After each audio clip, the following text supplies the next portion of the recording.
You need a sec? That's fine. Nope, I'm good now. Okay. Very good. Okay.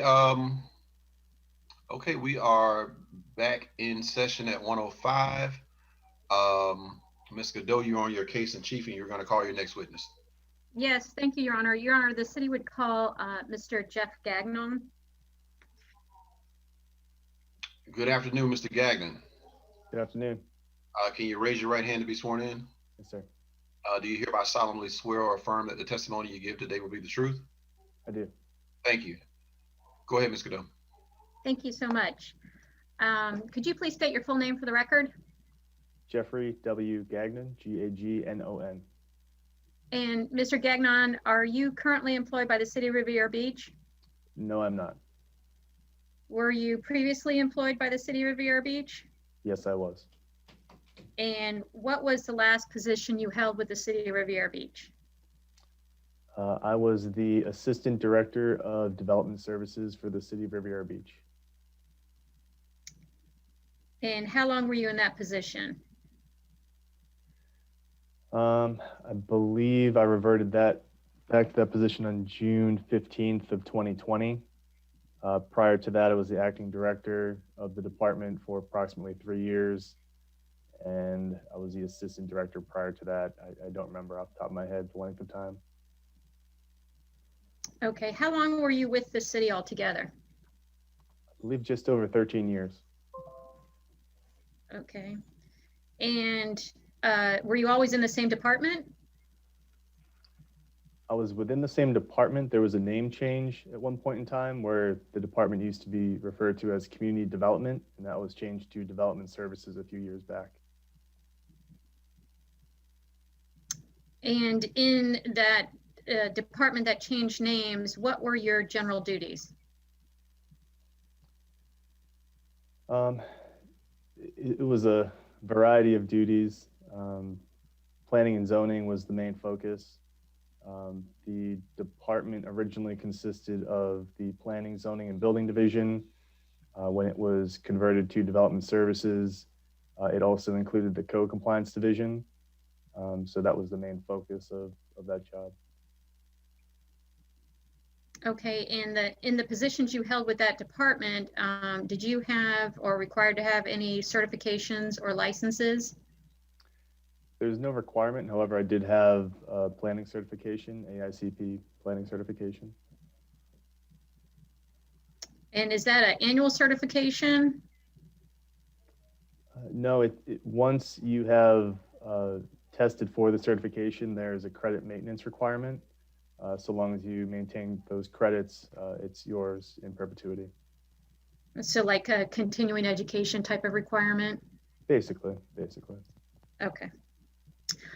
In your time with the City of Riviera Beach, were you familiar with the property at 5281 North Ocean Drive? Yes. And were you familiar with who owned that property? I am aware that it belonged to the Taylor family. Yes, ma'am. Okay. How are you familiar with the property at 5281 North Ocean Drive? In addition to just general site inspections throughout the city, inspections associated with storm events, there was previous correspondence going back from 2013, maybe even beyond that, associated with that property. Had you ever been to the property? I don't know if I've actually been on the property. I've been on the sidewalk next to it. And when was the last time you were on the sidewalk next to the property? I couldn't say for certain, but it would have been years ago. Okay. Okay, in your role in the planning and zoning aspects of your department, were you familiar with the city's wetland preservation ordinance? Yes. And can you tell us generally what that wetland preservation ordinance is about? It might be best to refer to the purpose or the intent of the ordinance itself. However, in very general terms, it's to protect specific habitat within the city that is meeting the definition of the wetland area within that ordinance.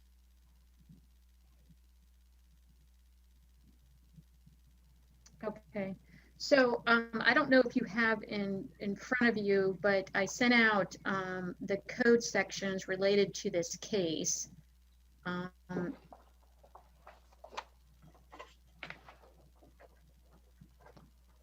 Yeah, I also have access to Muni code digitally, so I should be able to find any code sections referenced.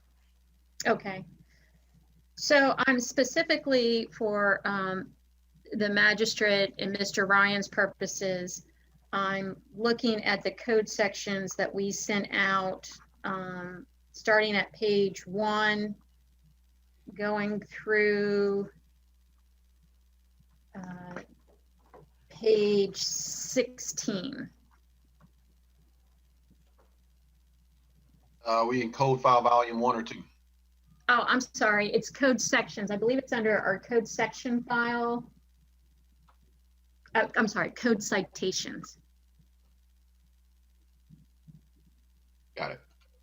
And it starts at the top, Article 3, wetland preservation.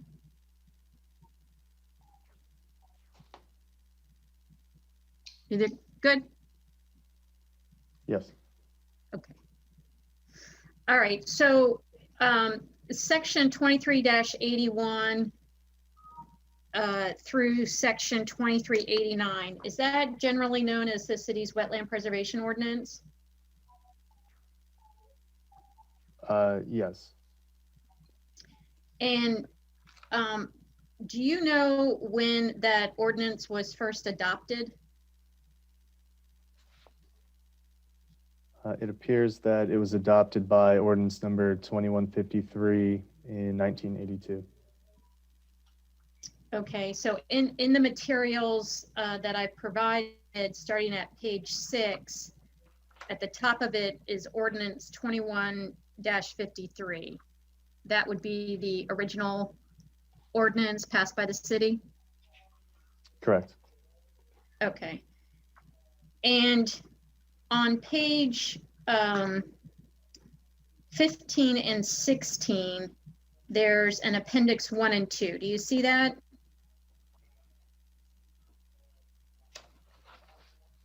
I do. Okay. Appendix 1, what is that? Appendix 1 is titled Wetlands Preservation Areas, City of Riviera Beach. Okay. And how can you tell which are the wetland preservation areas on that map? There's a small key on the right-hand side that says wetlands, and there's a kind of a hash line that indicates the wetland designation on this map. Okay, and do you know on this map where this property at 5281 North Ocean Drive is located? It would be, let's see. So North Ocean Drive is identified as State Road 703. Pine Point Road is named correctly on the, I guess, bottom left. So this property is located north of Pine Point Road and west of State Road 703. I'd say approximately midway on the area indicated as Singer Island on this map. Okay, and from this map, does it appear that there's any wetland preservation areas west of State Road 703? No. All right. And what is Appendix 2 on page 16? Appendix 2 is labeled wetland vegetation, and I believe this is identifying vegetation types that would qualify as species found within wetland areas of the city. Okay. And going back to the ordinance,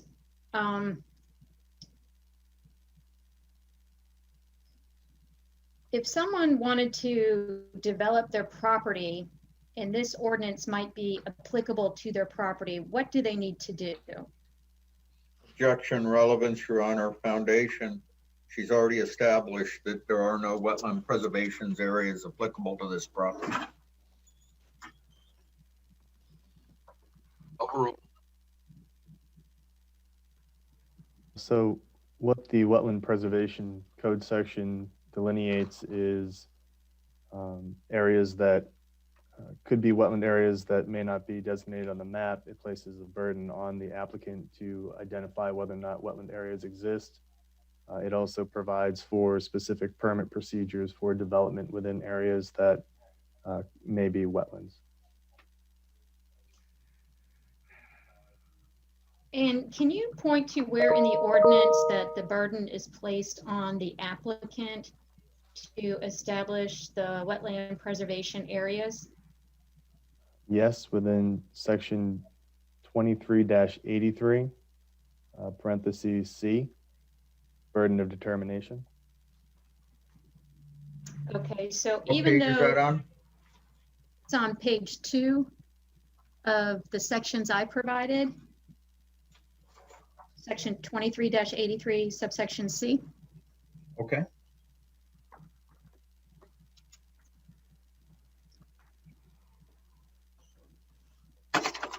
Okay, so if we go to page 18 of the code sections that I provided, which is section 27-106, entitled Adoption. Do you have that, Mr. Gagnon? Yes, I do. Your Honor, do you have that? So what page are you on? I'm on page 18 of the city's code citations exhibit. It says Division 4 Comprehensive Plan. Yes, I have it. Oh, okay. 27106 is what you're referring to? Yes, Your Honor. Thank you. Mr. Ryan, are you there? I am. Okay. Mr. Gagnon, what does subsection B generally require under this ordinance? So section 27-106 is referring to the adoption of the city's comprehensive plan. Parentheses A identifies Florida Statute 163 as far as the statutory authority for the comprehensive plan.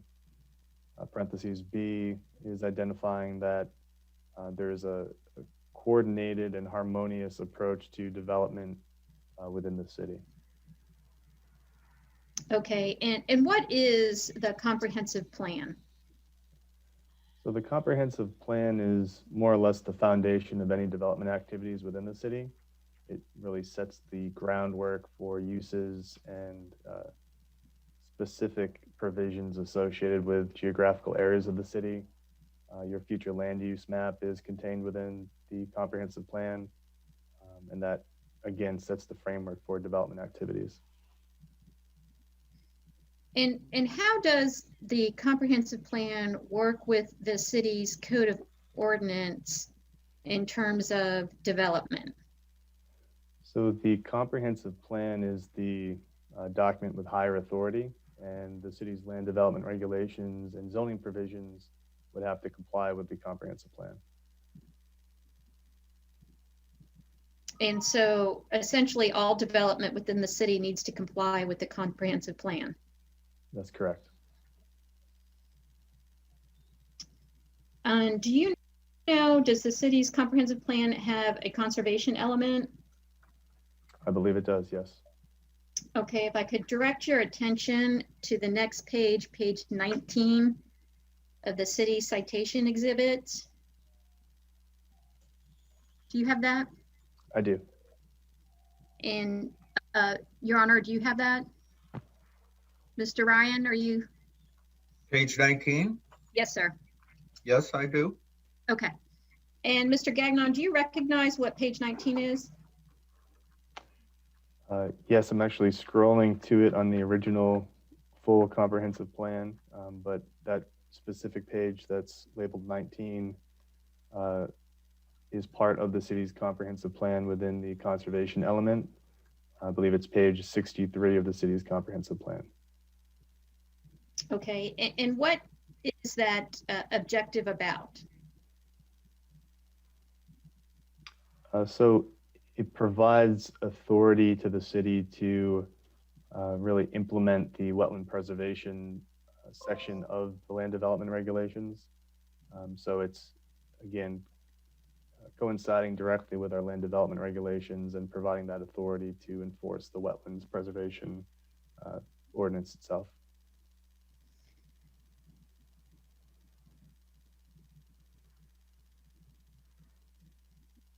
Okay, and the policies that are set out below that, is that consistent with that you were just talking about, the authority granted to the city to implement the wetland preservation ordinance? I would say yes.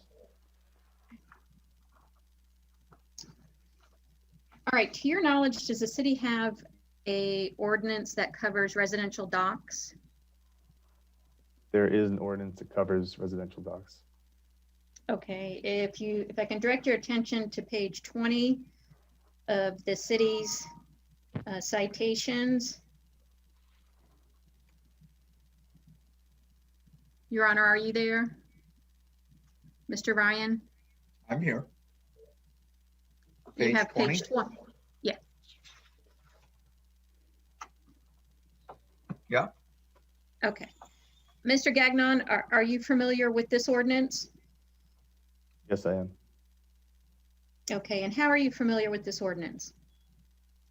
I was actually employed at the city when this ordinance was being drafted and approved. Okay, so you were involved in the original drafting of this ordinance? I don't remember if I was directly involved, but I just remember the timing of it. Okay. Direct your attention to page 22 of the city citation exhibit, where there's some diagrams there. Yes. And Your Honor, are you on that page? Mr. Ryan? I am. Okay. You see at the bottom of the page, there's a subsection B, docks and related marine facilities permitted as accessory use. Yes. Can you explain what that subsection is about? So what this is doing is setting the framework that any sort of dock that's of residential character and nature requires a primary use, and it's an accessory use to that primary use of any specific site. Okay, so could a property just have a dock by itself?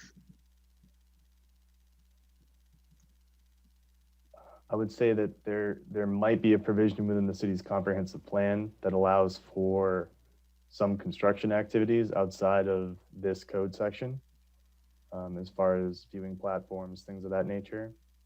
But as far as the residential dock section and ordinance, it's specifically requiring that there's a primary use associated with a dock that is considered a secondary or accessory use. Okay, so in a residential zoning district, someone would essentially have to have some sort of residential structure to have a dock. Objection, Your Yes. Honor, leading. I think she should be required to ask him what is required instead of telling him what is required. I'll agree with you there. You rephrase the question, Ms. Godot? Yes, Your Honor. Mr. Gagnon, what is required of this section, subsection B, in order for you to have a dock in a residential zoning district? In order to have a dock, which is considered a secondary or accessory use to a primary structure, you'd have to have a primary structure on site. Okay. And if I could direct your attention to page 26 of the city's citation exhibit. Yes. Subsection F. Your Honor, do you see that? Mr. Ryan, are you on that page? I'm sorry, you're on page 25, 26, 26. subsection F. Yes, Okay. Mr. Gagnon, what is this subsection F requiring? Subsection F is titled Permits Required, and it goes on to describe that building permits are required for the construction or expansion of all residential docks or related marine facilities.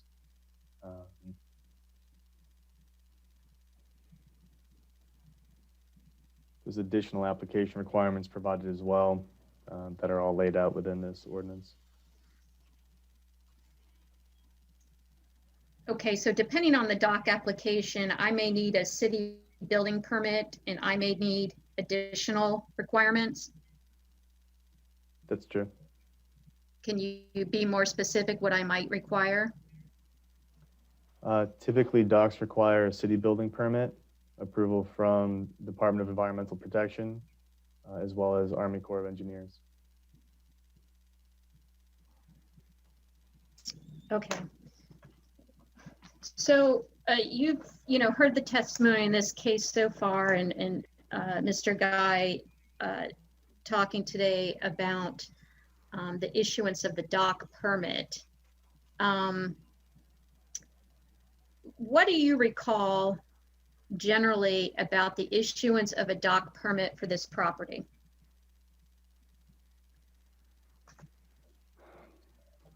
I remember that a comment memo was issued, I believe it was April 15th at approximately 5:30. I received a response back from the building official at the time, Ms. March, maybe 2 hours after it was originally sent, stating that she had already approved the permit, that I must not have been copied on that approval distribution memo, and that she was somehow required to issue the dock permit because she only had 30 days to do so. I remember it being peculiar because the intake date on the original application or routing sheet was left blank, and I believe it indicated that it was provided to zoning on March 27th. However, after the fact, it was stated that the intake was actually done on March 7th, and it wasn't routed to zoning until the 27th. So in essence, it was taken in on the 7th a 30-day time frame was provided for comments or review. However, there were approximately 20 days that it was within the building division, I guess, being reviewed prior to it being provided to planning and zoning for any sort of review or action. Okay. So if I may, let me direct your attention to the city's permit file.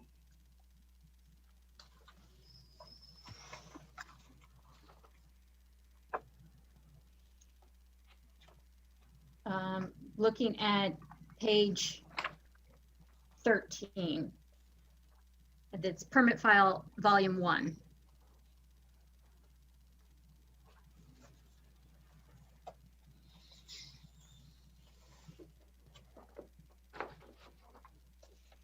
Okay, I think I'm there.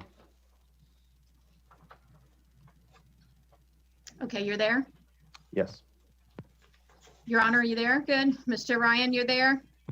I'm not, I don't think I am. I'm at a page 13, but I don't think it's the permit file. What is the page depict?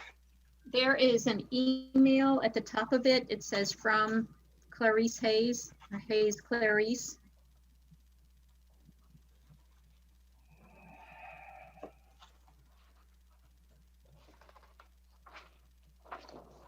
I'm sorry, what's the page number again? It's page 13, the city's permit file, volume 1.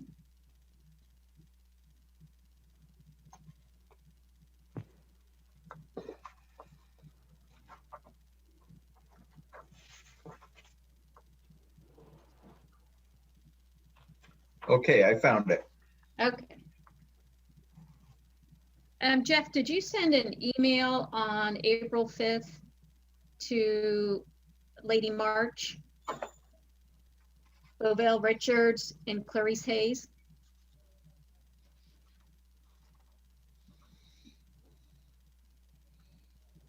Yes, I did. It's provided on page 13. Okay, and what's your email about? I was inquiring about the intake date for permit application 19-00746, which was a dock application for 5281 North Ocean Drive. The routing sheet had stated the date in was 3/27/2019. Okay. So is that the date that the permit gets routed to the zoning department? Objection to form. I think she should be asking them what that date is, as opposed to asking them if it's a particular thing. You can answer that.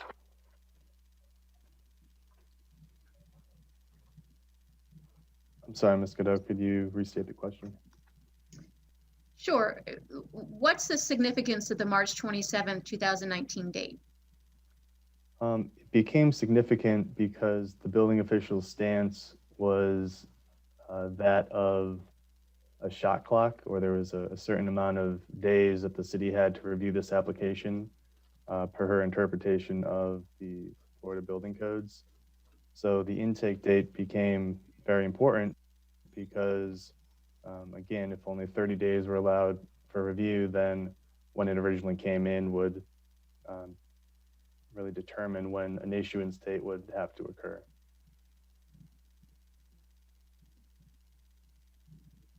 Okay. Did, and just for the record, who is Lady March? Ms. March is a former building official with the city of Riviera Beach that was the building official at the time of this email. Okay. Do you recall if, well, let me direct your attention to page 14, the next page of the city's exhibit permit file 1, volume 1, page 14. Yes.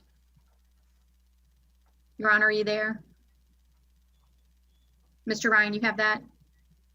Okay. Yeah, the email from Mr. Gagnon to Ms. March. Correct. Mr. Gagnon, at the bottom of that page, there's an email from Lady March. Do you know what that email was about? I'd have to read it.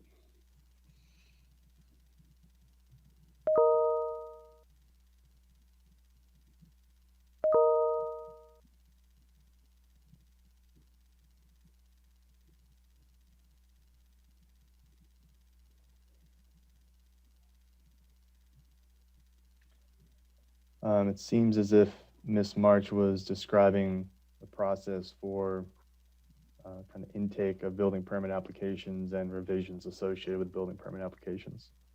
Okay.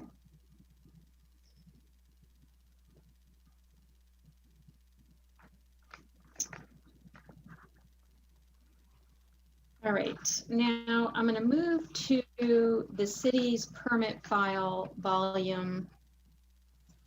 Let's see.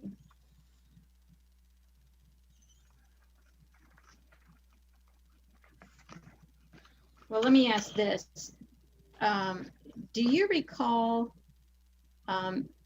sending an email to the then building official about this dock permit? I sent an email that contained the comment memo on the 15th, I believe. But there were multiple emails sent back and forth in a relatively short time frame. Okay.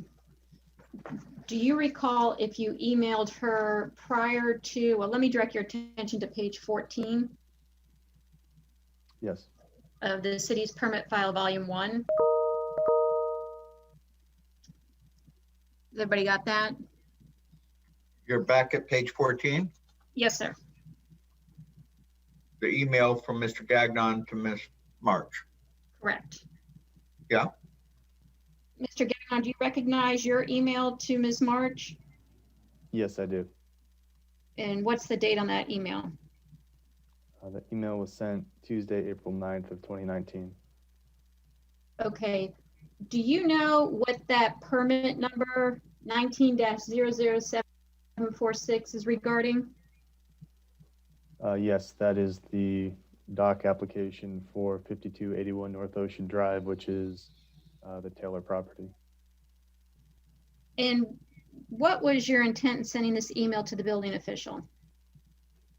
The goal of this email was to identify that review was still pending and that deficiencies had been identified at that point in time, more or less to put Ms. March on notice that comments would be sent in the near future.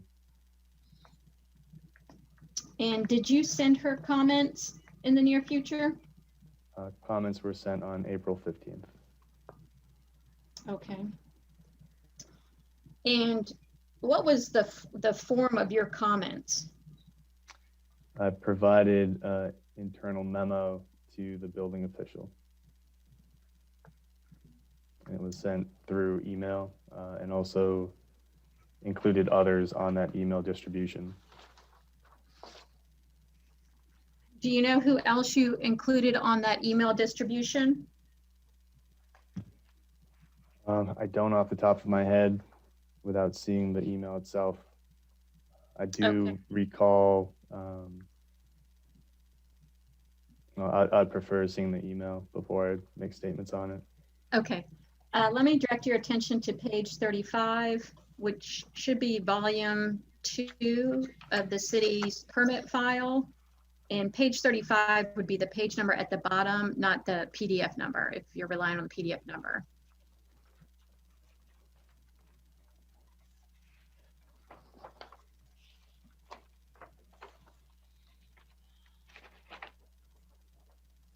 Okay. Your Honor, there. Mr. Ryan, do you have that? I'm close.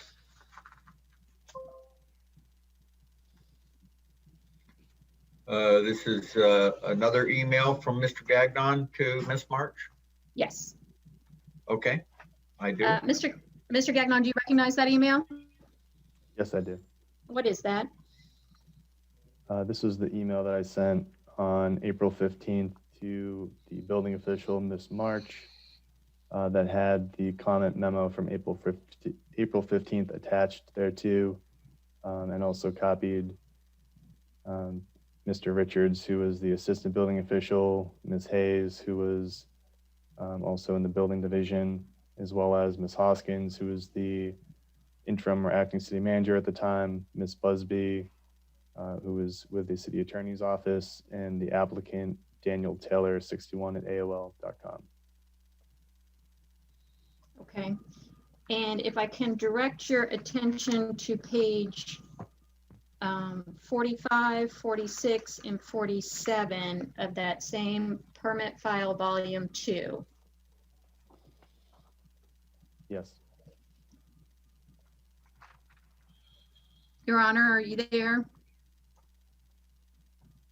There's a memo at page 45, 46, and 47 to Lady March from Jeff Gagnon, dated April 15th, 2019. You're there? Mr. Bryan, you have that? Yep. Okay. Mr. Gagnon, what is this memo? This was the comment memo that was attached to the April 15th email that we just discussed. And this pertains to the dock application permit number 19-00746 associated with 5281 North Ocean Drive, which is the Taylor property. Okay, and what's the purpose of this memo? The purpose of this memo is to identify either deficiencies or questions that require responses from the applicant prior to planning and zoning sign off of the building permit application.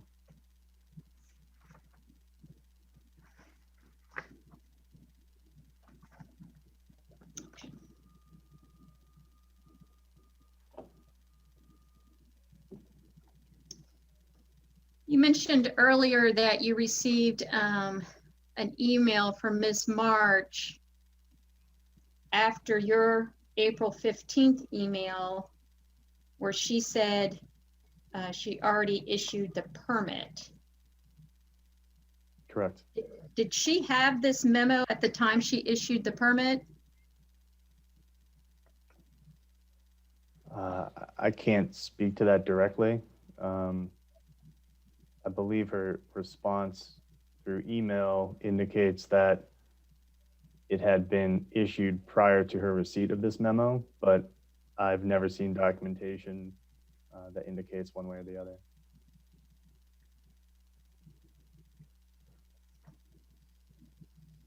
I'm sorry, as far as the timing of issuance. I did receive documentation from Ms. March after I asked or inquired additionally as far as what had been approved. And I think that was provided the next day, maybe 2 days following the request.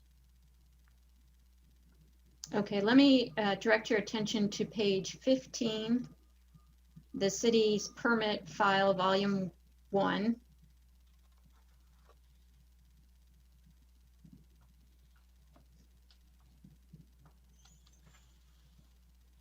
And at the top of that is an email from Lady March. Do you have that, Your Honor? Sorry, what page? Page 15 of the city's permit file, volume 1.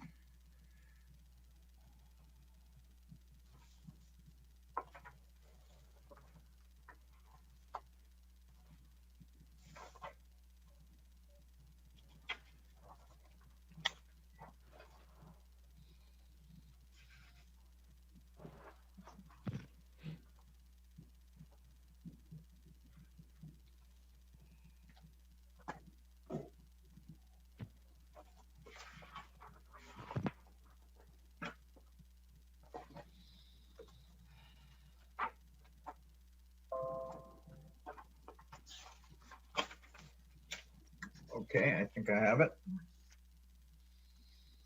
Mr. Gagnon, you have that? I do. Do you recognize the email at the top of that page? Yes, this was the response provided from Ms. March to my email on April 15th. So what was the timing of these emails on April 15th? My email was sent at was after 5 o'clock. It was 5:39 p.m. on April 15th. And her response to that email came at 8:26 p.m. on April 15th. So what is she telling you in her email? I'll just read it word for word. It states, "Good afternoon. At 5:13 p.m., close of business on today, I scanned memorandum advising that dock permit had been issued. It does not appear as if you are in receipt. I am attaching it again for your review. I also advise Mr. Taylor upon issuance of any known concerns associated with permit issuance." Signed, Ms. March Goldwire.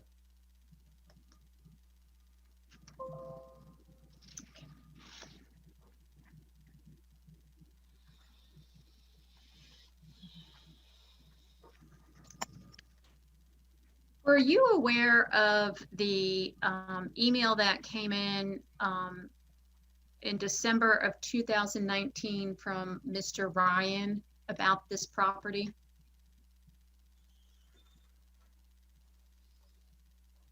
I'm not sure without seeing it in front of me. Okay. And after you issued your memo on the dock permit, what to your recollection occurred? So I issued the memo. The email response came back from the building official, Ms. March. I then followed up and inquired with Ms. March as far as what had been issued. This email came as a surprise to me because I had sent my email at 5:39, and that probably was the last work task that I completed that day. The permit itself that was under review, the application was, I believe, still in my office. And to have an email sent at 8:26 that evening that I believe I saw the next morning was also, I guess, somewhat confusing, being that I had the original submittal in my office still, yet I received an email stating that it had been issued, and that Ms. March specifically states that she had scanned a memorandum advising that the dock permit had been issued, and it does not appear as if I had received it. It seemed unusual. And let me direct your attention to page 36 of the city's permit file, volume 2.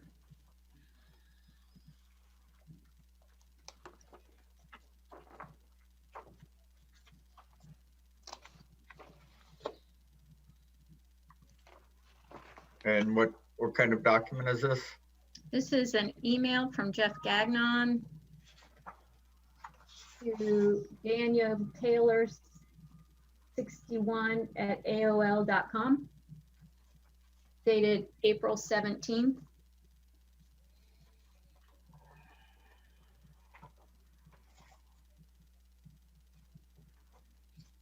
I'm sorry, tell me the page number again. It's page 36. Gotcha, I'm there. Okay, all right, Your Honor, good. Okay, Mr. Gagnon, you see that Yes. email? Yes, ma'am. What was the purpose of that email? So this email was to inform the property owner that the city had unanswered concerns associated with the building permit. And really, we didn't want work to commence if these concerns were not satisfied prior to work commencing, because unfortunately it may lead to code compliance proceedings, and that's where we are at this point.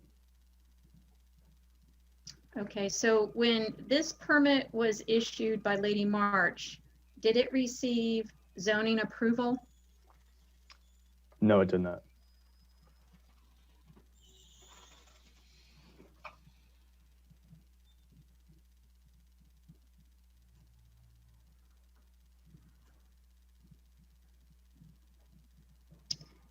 And to your knowledge, in the information you received for the permit application, did it have an approval for the dock from DEP? I don't recall seeing that within the permit package submitted. No, ma'am. Okay, and to your knowledge, did the permit application have a permit from the United States Corps of Engineers? No, it did not. And I guess to build upon that line of questioning, the comment memo specifically requested proof of the DEP permit, as well as any other applicable reviewing agency in, I want to say, a verbatim layout as the comprehensive plan. I'm sorry, can you repeat that last part? What do you mean a verbatim?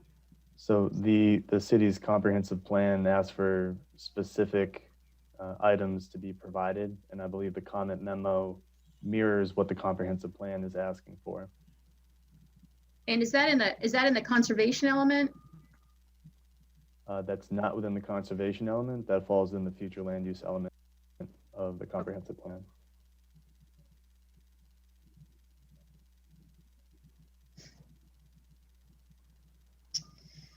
Okay. You've also heard us talk about the permit for wall, fill, driveway, aprons, and pavers. Are you familiar with that permit? Yes, I am. So when did you find out about that permit? I first found out that a permit was issued for that work as the work commenced. I had no knowledge of an application for that work. It was not provided for planning and zoning review. So I became knowledgeable of it once the work had started. Okay, and how did you become knowledgeable that the work was started? I believe that the first indication was an email received that had a photo taken from one of the residents of the residential towers on the east side of North Ocean Drive that had captured a dump truck pulling up to the site, and it appeared to be unloading fill onto the site. And do you know about when this time frame was? I would say in 2019, but I would be an approximate date. Okay. Do you know who issued this permit? Which I permit? believe Ms. March did, based on, I guess, investigation into the permit and looking at the routing slip after the fact.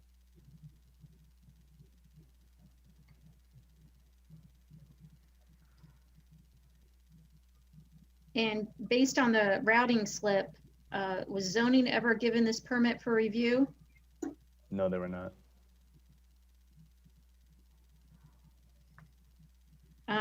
Do you know if this permit was eventually revoked by the building official? It was, yes. Do you know which building official revoked this permit? I believe that Mr. Delaney had reverted it back to review status, and that Mr. Guy had revoked the permit. Okay. Your Honor, I don't have anything further for Mr. Gagnon at this time. Thank you, Mr. Ryan Cross. Yes, thank you, Judge. Mr. Gagnon, were you involved in the 2013 permit application that Taylor had submitted on this property? I knew of it, but I wouldn't say I was directly involved. No, sir. Okay. Is there a time when you became aware that that permit application had been denied because there had not been a primary use established? I did become aware of that. I'm not sure the exact time frame. I know that there was correspondence issued around 2013, and that was the language within that correspondence. Okay. And are you aware of any requirement for a person to get a permit or zoning approval for a single family residential floating house or houseboat?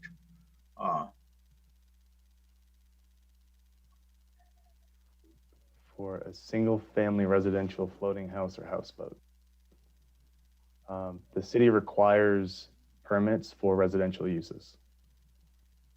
What part of the code regulates floating houses and houseboats? Well, we can start the comprehensive plan that provides density ratios available for certain parcels. And then there are zoning designations that should be in line with the comprehensive plan that provide further guidance on how those parcels can be built on.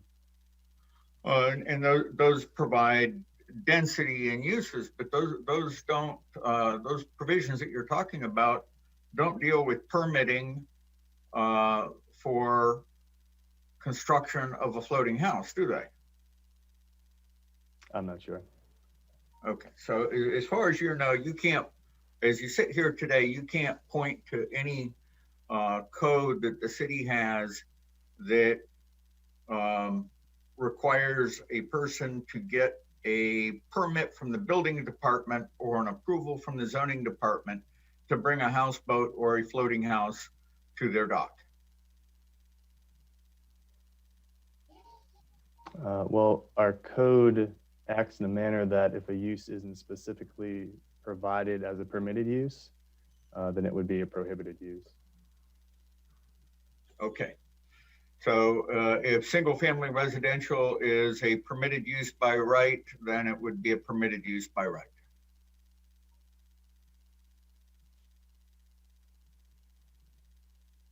I think you need to rephrase the question for me, sir. Well, it is, does RS5 zoning allow single family residential use as a matter of right? So our first step would be review of the comprehensive plan and future land use. But my question, sir, is as to the underlying zoning, RS5. Is Your Honor, RS5, can we let Mr. Gagnon finish what he was saying? Judge, I was stopping because his answer was non-responsive. He was going to the future land use plan when I directed him directly to find out how, you know, whether or not residential use is a matter of use by right under RS5 zoning. I will get to the future land use plan at another time. I don't know the question, to be honest, Mr. Ryan. I think he was asking you to restate your question. Okay. Mr. Gagnon? Mr. Gagnon, I just, want to get it correct here. That's fine. I guess if you restate the question, I'd be happy to try to answer it to the best of my ability. Okay. Is single family residential use a matter of use? I'm sorry. Let me make sure I ask this better. In RS5 zoning, disregarding for the moment the future land use plan and the special preservation designation, just under RS5 zoning, is single family residential use a matter of use by right? Yes. Okay. And this property is zoned residential single family, 5 units per acre, correct? It has RS5 zoning, yes. Yeah. And it has been designated under the future land use plan set forth in the comprehensive plan. I think I said that wrong. It's been designated, its future land use has been designated as special preservation under the comprehensive plan, correct? Yes, that's correct. Okay.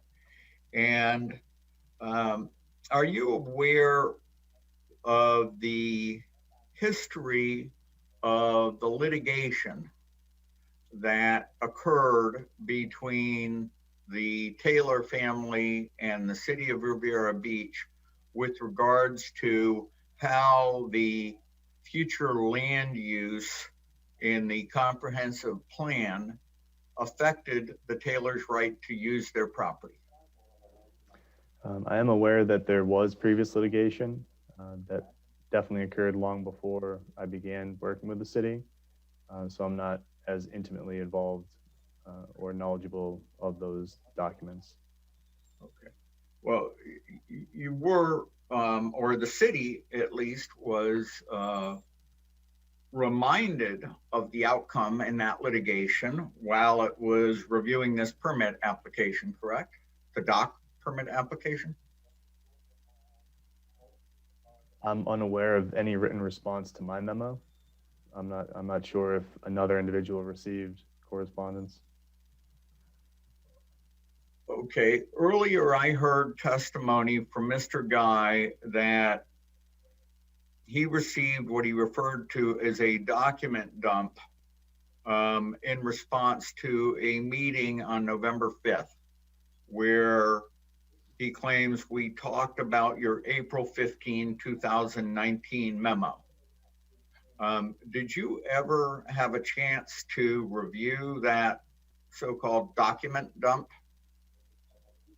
No, I did not. How do you know that after the information in that document dump had been provided, that the zoning concerns had still not been satisfied as of January 2020? I had never received documentation that attempted to do so. So if information was provided to the city, it was not provided to me in response to my comment memo. Okay. And the letters that Mr. Guy wrote that he dated in March, one with regards to the dock permit, one with regards to the wall, pavers, driveway aprons permit, and one with regards to the light pole permit. He seemed to indicate that he had a tremendous amount of input from zoning with regards to their concerns. Did you play any role in advising him what zoning's concerns were? Yes. Okay, well, what were the concerns that you advised Mr. Guy that zoning had unresolved? I don't remember the specific concerns. However, I did assist with editing the correspondence. So any of those items should be contained within the correspondence provided. Okay, so as you sit here today, you can't recall anything that you mentioned to him specific, this is an outstanding issue with regards to zoning? Not off the top of my head, no, sir. And to your knowledge, was there somebody else in zoning that would have reviewed the document dump with him and told him that zoning's concerns had not yet been satisfied? No, I'd be the primary individual responsible for that. So if I understand your testimony and Mr. Guy's testimony, Mr. Guy says he relied primarily on zoning to tell him that zoning's concerns weren't satisfied by the quote unquote document dump, but Objection, Your Honor. Mr. Guy did not testify to that.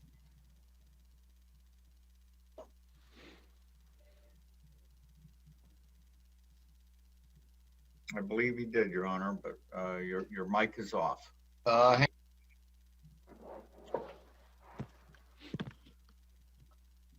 Your mic is back on, but I still have no video. I think he might be frozen. Hold on. Let's wait. Can anybody hear me? I can just hear you, but your video looks frozen. You might want to turn off your video and see if that helps.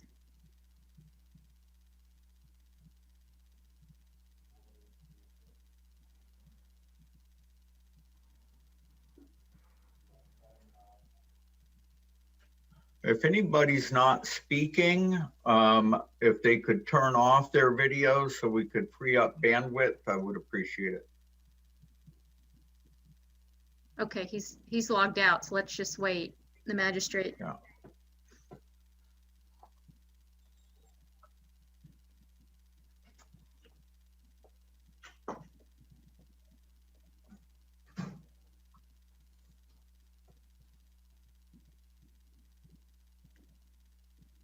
Looks like I'm back. Was I the only one this happened to? I think so. Wow, I don't know what's going on. I don't know if it's the kids on the bandwidth or It could be. okay, It's we're in a whole new world. I think technology and learning how to use this stuff properly is still going to take a while. At least I'm over the shock of the change. Hey, some of us are okay with not having to go to court all the time, Mr. Ryan. Yes, that's right. I'm happy about not having to get in the car and go wait someplace else to do stuff. Exactly. So if I'm the only one that got kicked out, you were asking him a question right when I got kicked out. Okay. So Do you remember? Because it wasn't but about a minute ago. Right. And Your Honor, I think after you froze, I had objected to the question because he made a representation that I didn't believe was accurate as to Mr. Guy's testimony. Okay, so maybe I need to go back and ask that question and you can restate your objection. Okay. Or rephrase the question, that way she doesn't object. Thank you, Judge.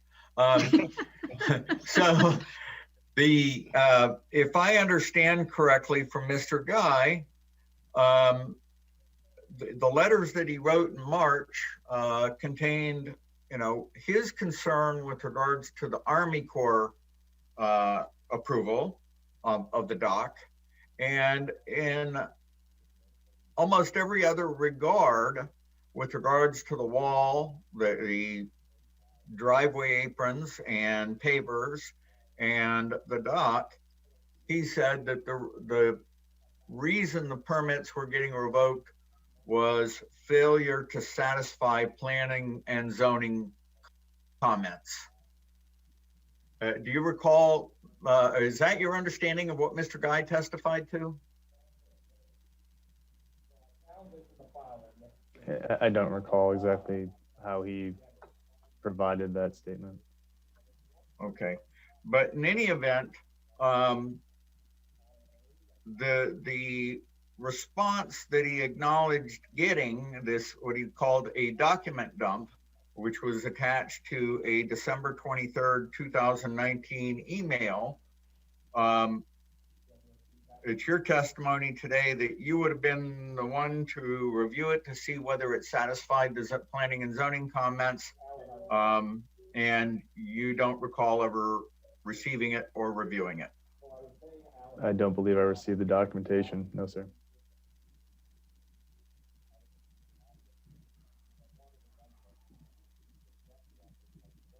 Have you ever had any conversations with the DEP with regards to Mr.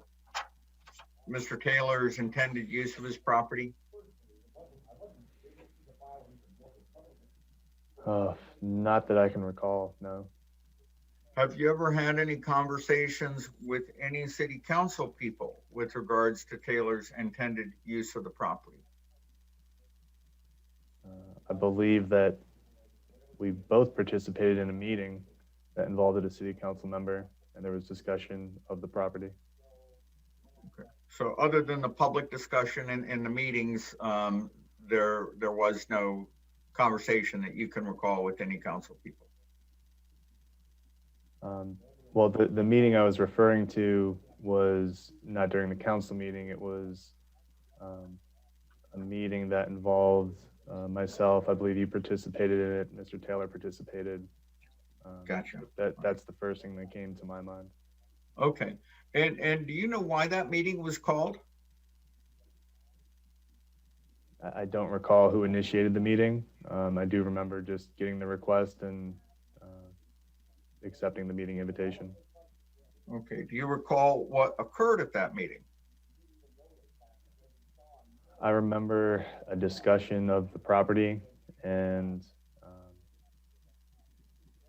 I know the discussion was centered on Mr. Taylor's desired use of the property.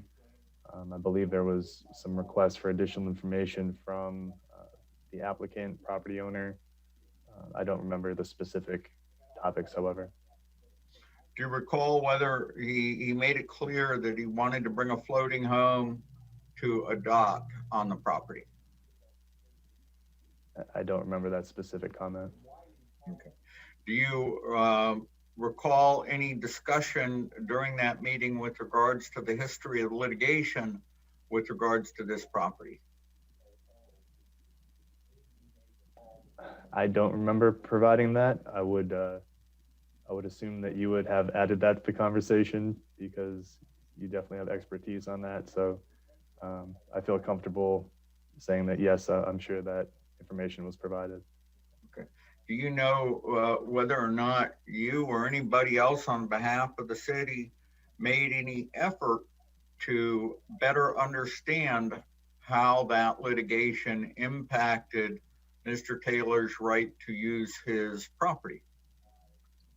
In my opinion, those items would need to be vetted through our legal department and satisfied in that manner. My job was to continue to review and process applications in accordance with our comprehensive plan and land development regulations. And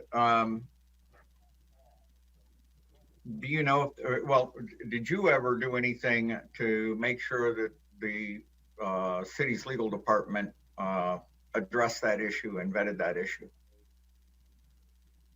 I don't remember any specific actions, no, sir. Okay.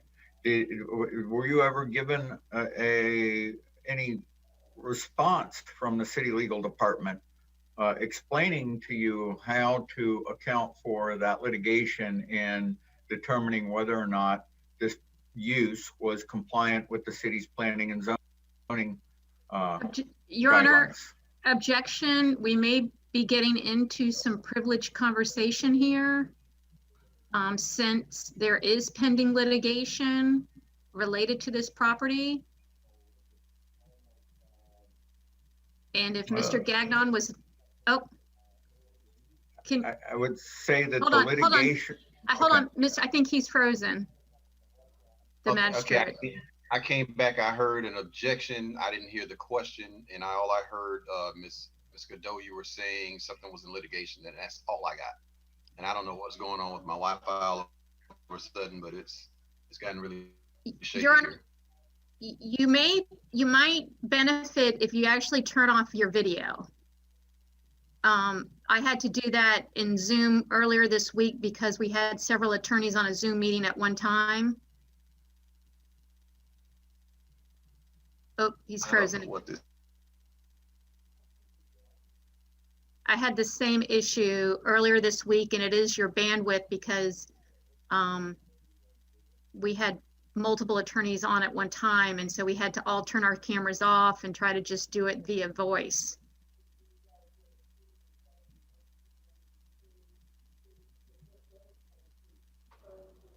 I'm going to try to reconnect with my phone. Maybe it'll do better on the phone.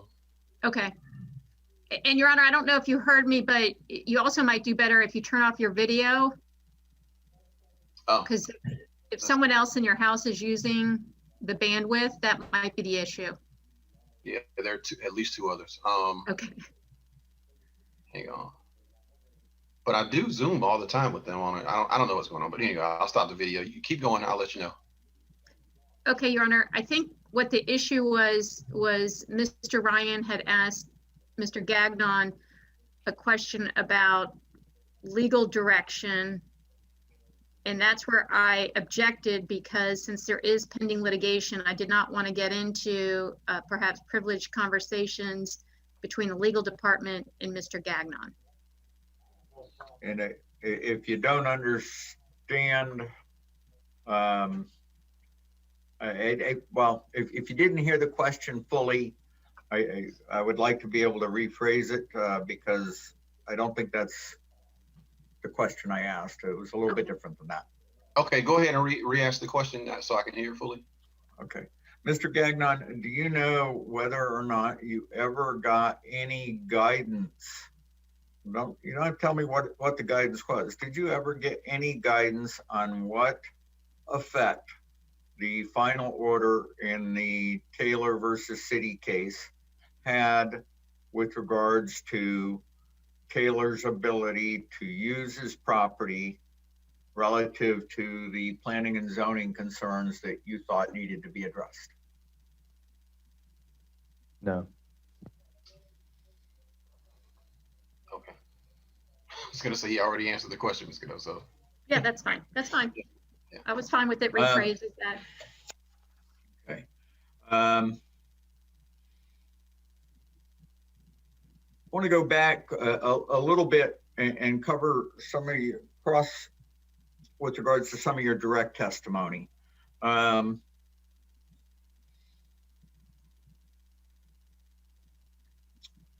to be, I'm sorry, before I go there, just to be clear, the meeting you were referring to, Ms. Botel was at that meeting as well for the city?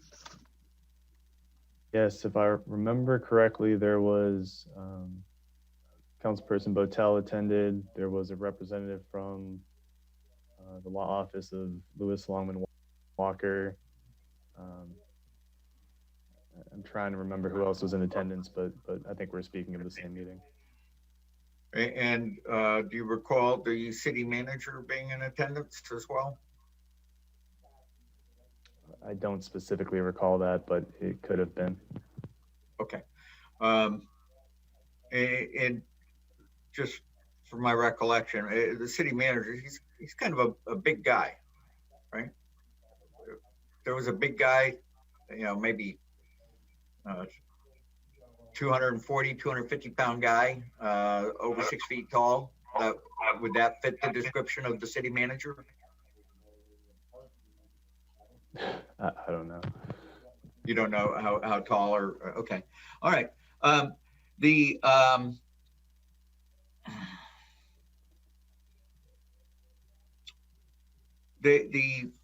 You were talking earlier about the routing date of, I believe you said it was March 27th was a routing date that you were referring to in one of your emails.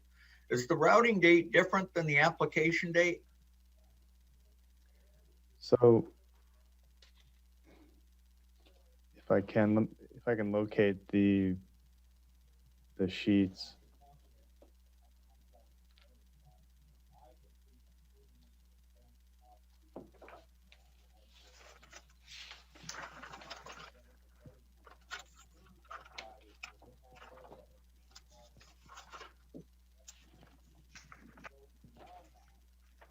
I think they're in the permit file volume 1. Is there a page number at the bottom? I think it's page number 4 is one of them. And the other is page number 18.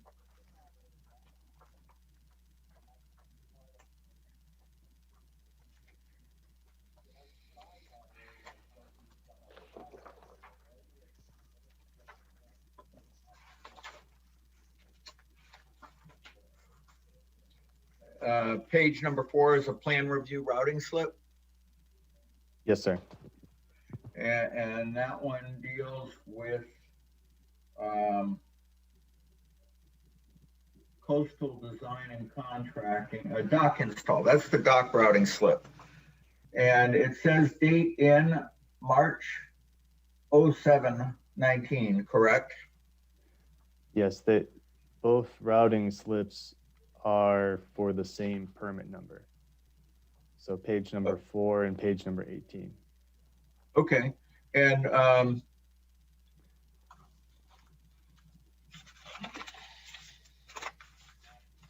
to 18.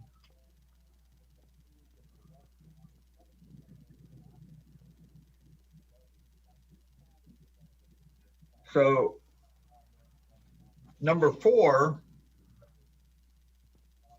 seems to be showing the date it got into the building department of March 7th, correct? Yes, the submittal date portion is completed on page 4. And then on page 18, there is a March 27, 2019 date for the zoning department. It's correct, and the submittal date is left blank. So the permit routing slip that I had reviewed was on page 18. So I was assuming that the intake date would have been March 27th because that's when it was provided to the zoning department. However, on page 4, which is the routing slip that the building official had approved and signed off on, that you can see omits any sort of zoning review or routing. Right. That indicates the date of 3/7/19. Okay. And you talked about a shot clock. I think it was a 30-day shot clock. It was just the way you referred to it. Does that shot clock begin when the application is submitted to the city or when the building department turns it over to the zoning department? I would have to defer to how the building official interpreted the Florida Building Code. I believe that she was referencing a Florida building code that was designed for single-family residential permits. And my understanding of her feelings was that the city had 30 days to review it. That being said, if it was submitted on 3/7/19 and it wasn't routed to zoning until 3/27/19, then we, in essence, lost 27 or 20 days of the possible 30 reviewing days as the intake occurred on March 7th. So in essence, there would have been 10 days for zoning review of the permit. And that would not be Mr. Taylor's fault. That would be the city's internal operations, correct? I'm not trying to place blame or fault. I'm just stating facts as far as what dates were provided on what documentation. Okay.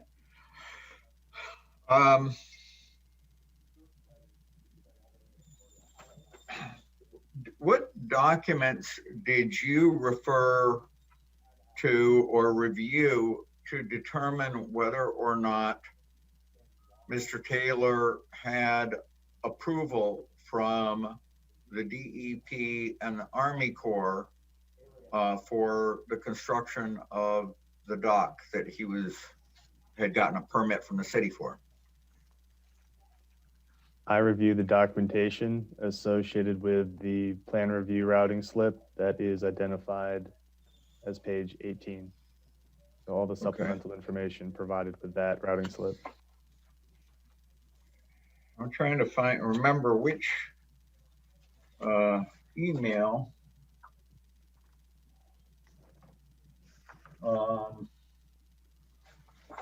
from Miss Goldwire, rather, to you. Miss Goldwire did send you an email that we looked at here earlier today where she advised you that, oh, here it is. It's page 14. It's her April 5th, 2019 email.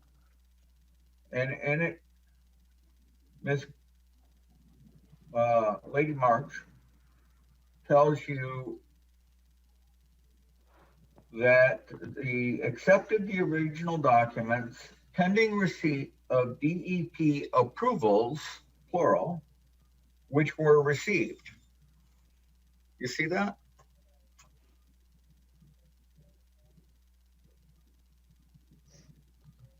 That's what's stated in this email, yes.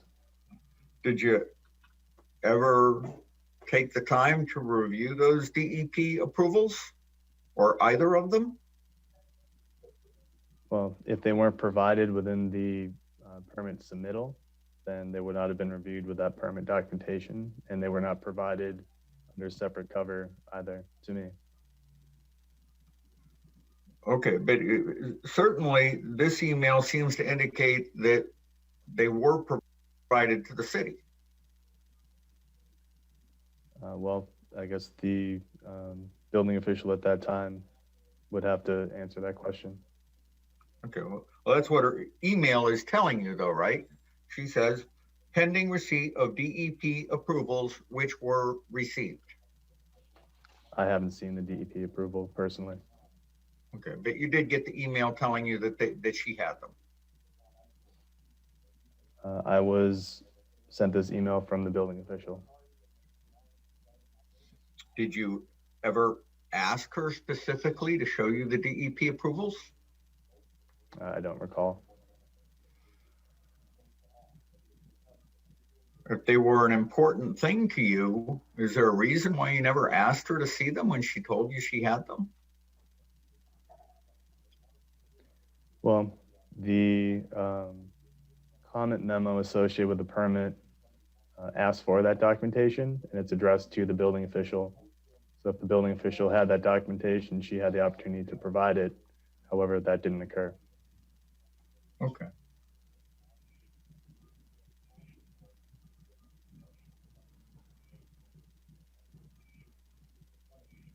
And so instead of asking the building official for this documentation, you assisted Mr. Guy in preparation of letters to revoke Mr. Taylor's permits.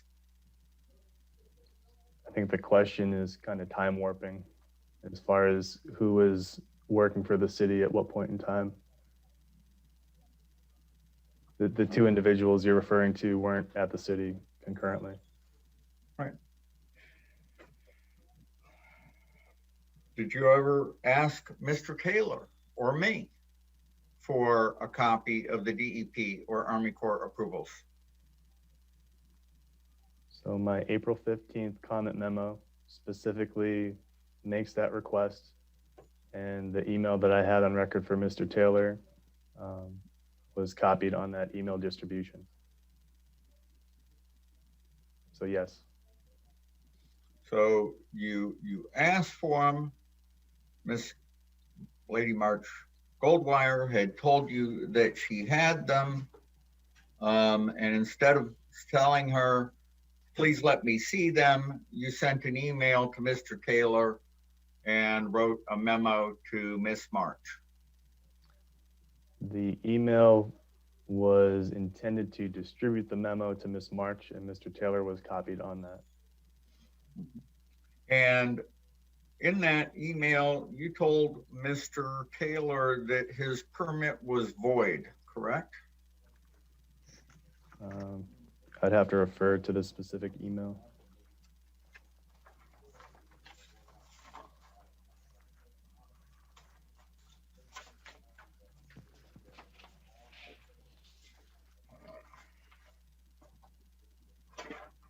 It might be page 12. Yeah, page 12, in the second line.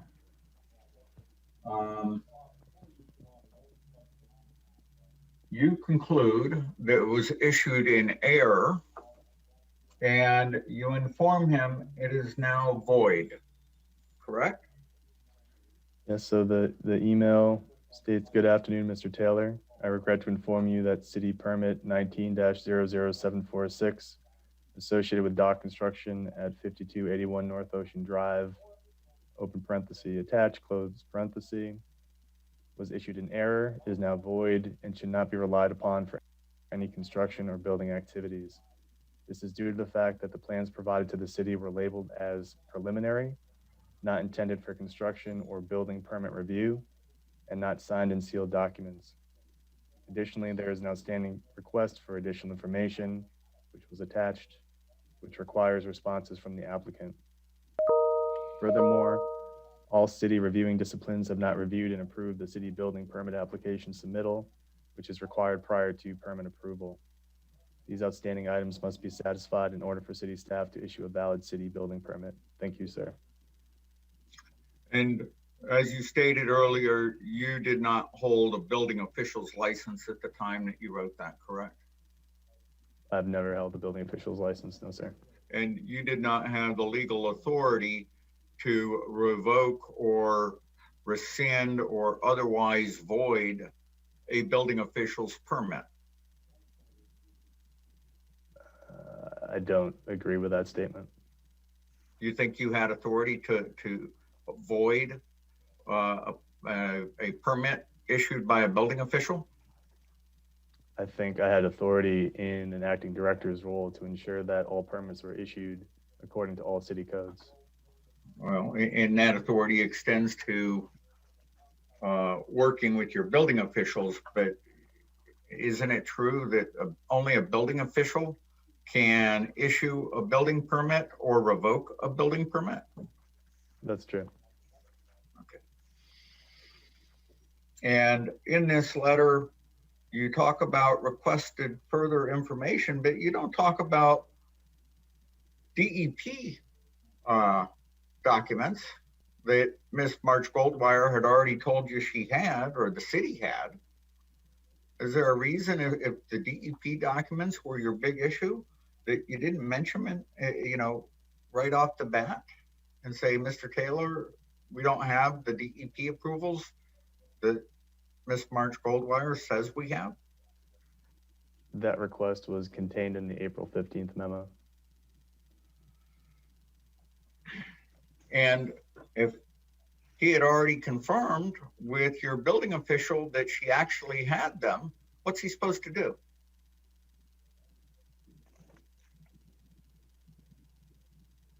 Could you keep asking for the same thing? Well, I mean, you're telling me that you send a memo and saying, look at this list of things we need, including DEP approvals. He contacts the lady that gave him the permits, and she says, I've got those, Daniel. I told you I've got those. We went over them together. Mr. Ryan, what are you referring to when you're talking about this conversation between Ms. March and Mr. Taylor? Well, I'm just saying that she's sitting here telling Mr. Gagnon, I've got it. And I'm asking hypothetically, what's Mr. Taylor supposed to do when he's already given the information to the city? And now we know he gave it to Ms. Goldwire before the permit was issued, or at least she says that he did. Then we've got Mr.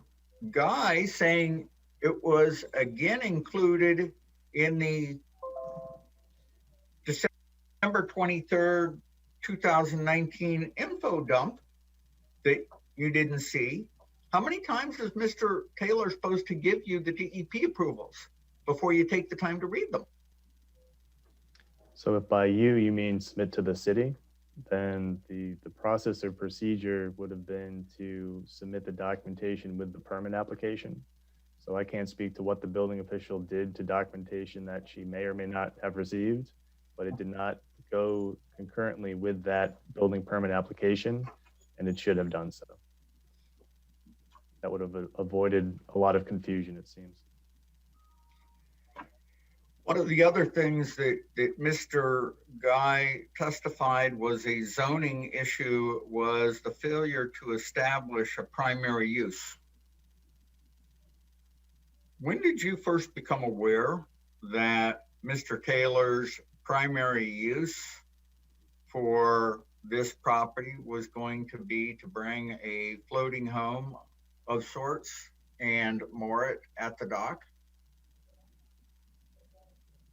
I don't recall, and I'm not sure how long it was there or if it's there currently either. Okay, but you were aware that Mr. Taylor was required to bring the floating home to the property and have it there before he could build the dock, right? He couldn't get the permit without bringing the floating home first. You're referring to a city building permit? He could not get the city building permit for the dock until he brought the floating home to the property and established the principal use. That was the city's position. We're not going to give you a dock unless the floating home is already there. I don't think it ever mentioned floating home, but it describes a primary use before you have an accessory or secondary use. What do you rely on for that conclusion?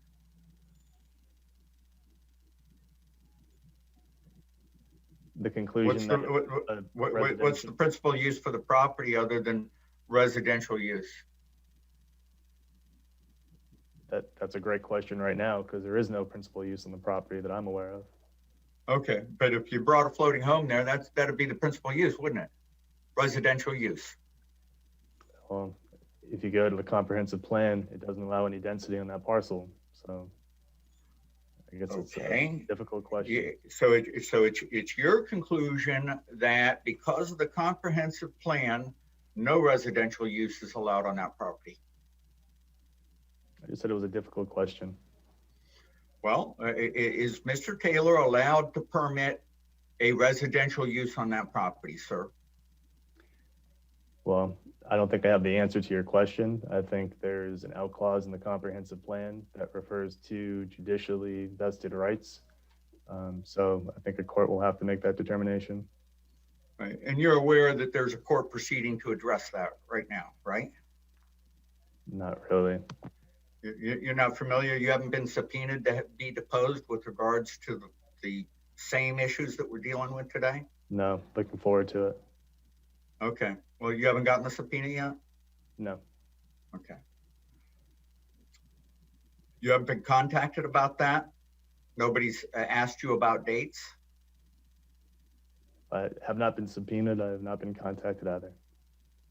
Nobody's spoken to you about getting your deposition taken in the city case, the Taylor versus City case? I'm not sure how many times I can answer the same question in a different format, but no, I have not been contacted. Okay, that's good enough.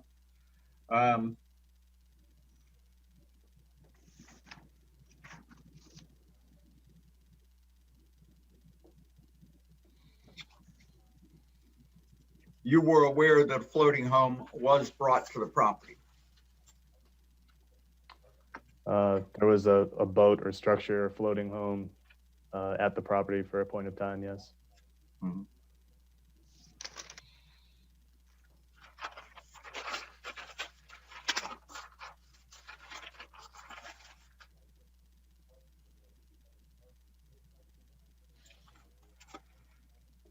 What aspect of the comprehensive plan prohibits Mr. Taylor from using the property for residential purposes? The future land use element contains the future land use map, and the future land use map designation identifies that parcel as special preservation. And so it's your argument that under special preservation, you can't do any use of the property? No, you can do the uses set forth within the special preservation future land use designation. Okay, so it's your position today, or the city's position, since you're a city official, or were a city official when you made these determinations, it's city's position that because of the comprehensive land use plan, the property cannot be used for a single family residential home. So to restate what I previously stated, this parcel has a special preservation future land use designation. There are specific uses provided within that special preservation future land use. There's also an out clause, so to speak, that refers to judicially determined rights for properties. Okay, and any of those permitted uses include single family residential homes? I don't believe that's a use that's specifically called out within the special preservation future land use. No, sir. Okay. And you were made aware of the final order in the Taylor versus City case, but you did nothing to determine its impact on your understanding of the special preservation district designation. Again, I'll defer to the legal department for follow-up on that item. Okay. And did you ever get any follow-up on that item? Did you ever do anything to find out? So my last statement was in reference to the question, as far as I would defer the line of questions in regards to that to our legal department for a response. Okay, so the zoning department made no effort to determine whether or not Mr. Taylor had judicially vested rights. We would seek guidance from the legal department on that item. And did you seek some? I You don't. said you needed it, but did you seek it? Whenever you're done asking questions, I'll be happy to answer. Did you seek guidance? So the legal department has been involved in correspondence, as well as the law firm of Lewis, Longman, Walker. So they're actively involved, and I don't recall specific guidance being provided. Okay. And did you make any decision with regards to the impact of that judicial decision based on the guidance that you sought?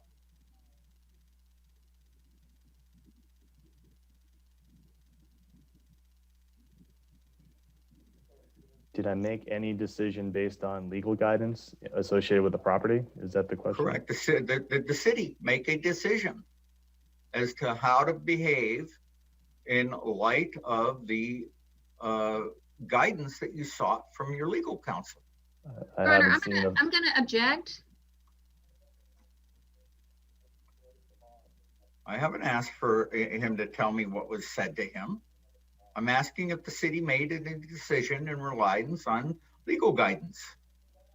He can ask Mr. Gagnon about his zoning review, but he's not designated as the city's representative to speak to the response to legal guidance.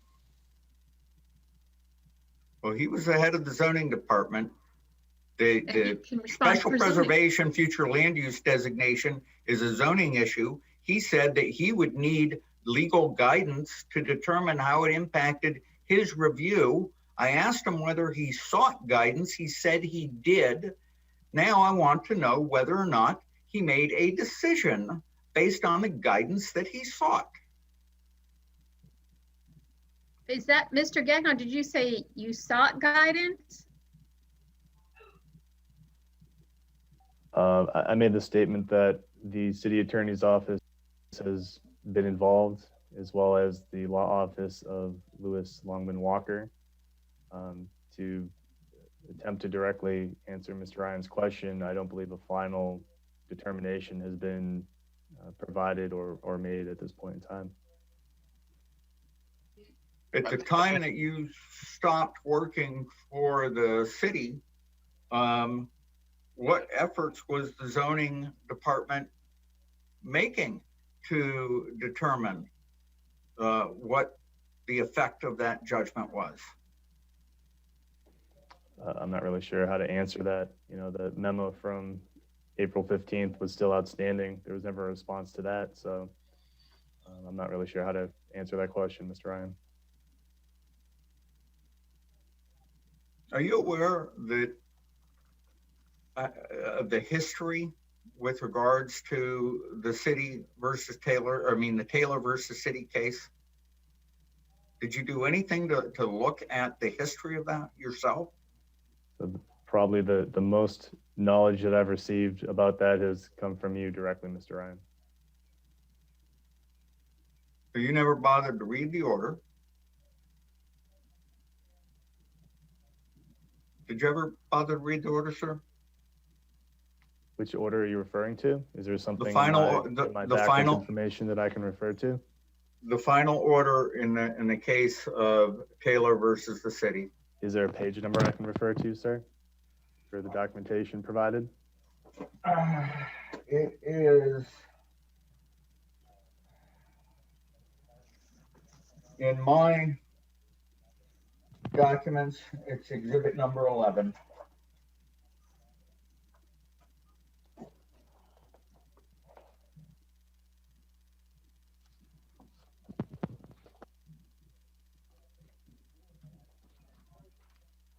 Okay, I have it.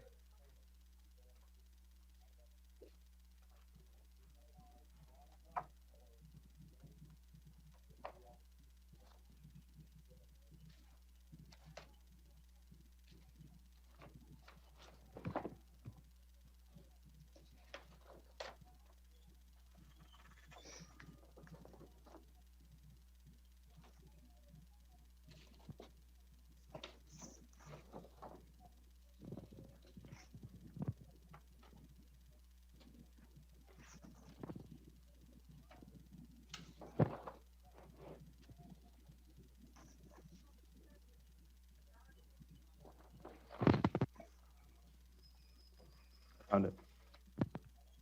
Do you recognize it?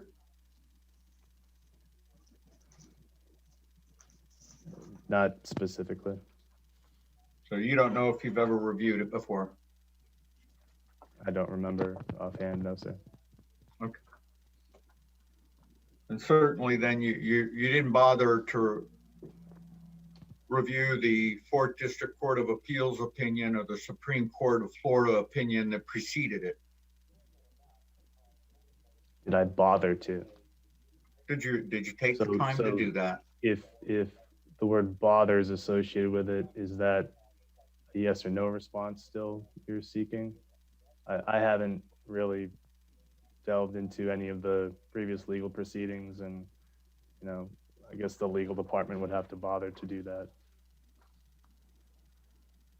So it's your position that you just deny permits instead of determining whether they should or should not be issued. Did I state that previously? Well, I mean, that's the effect of what you're saying. Somebody comes in, they establish the right to a permit, building official issues it, and then you say, well, I've got this zoning thing over here. I don't know what it means. I've got this lawsuit over here. I don't know what it means. So let's revoke the permits. Okay. Well, there was a memo issued on April 15th that requested additional information that I never received. So if this is the, I guess, submittal of the additional information, then hopefully it can be reviewed and there can be a resolution. Yeah.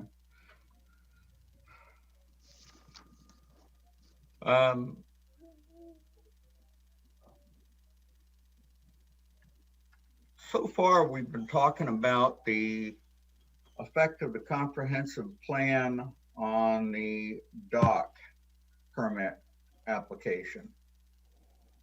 How does the comprehensive plan affect the wall permit?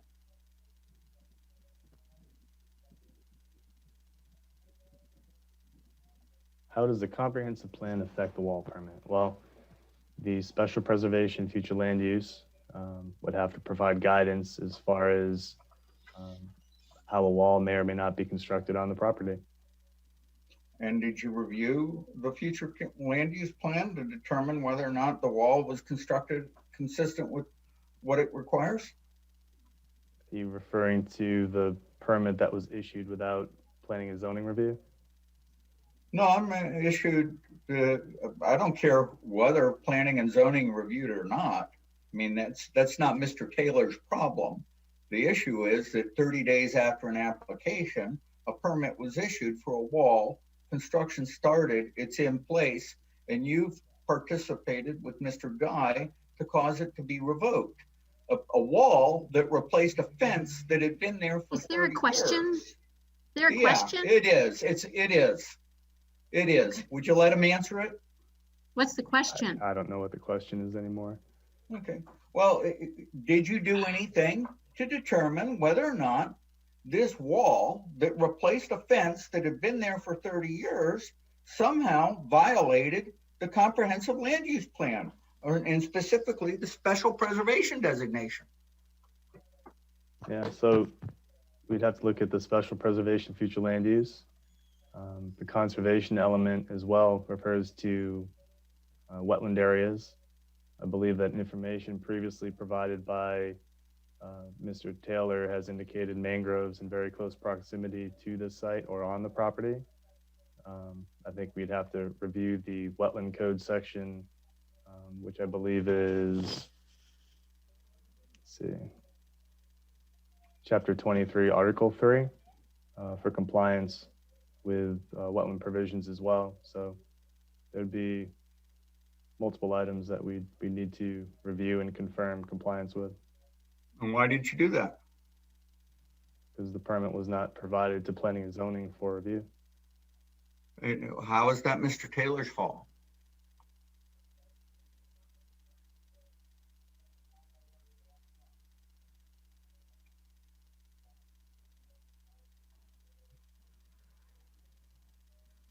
Did you hear the question, sir? I did. Maybe you can restate it for me. How is that Mr. Taylor's fault? That's not restating it. That's the same question. I'm not sure how to respond to that. So to your knowledge, it has nothing to do with Mr. Taylor, the reason that your zoning department didn't bother to do that review.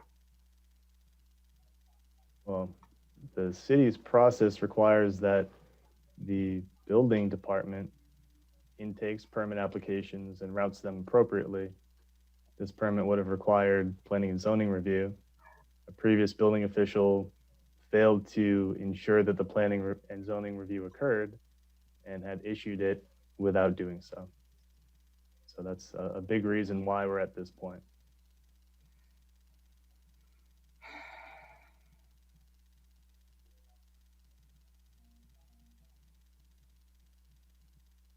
And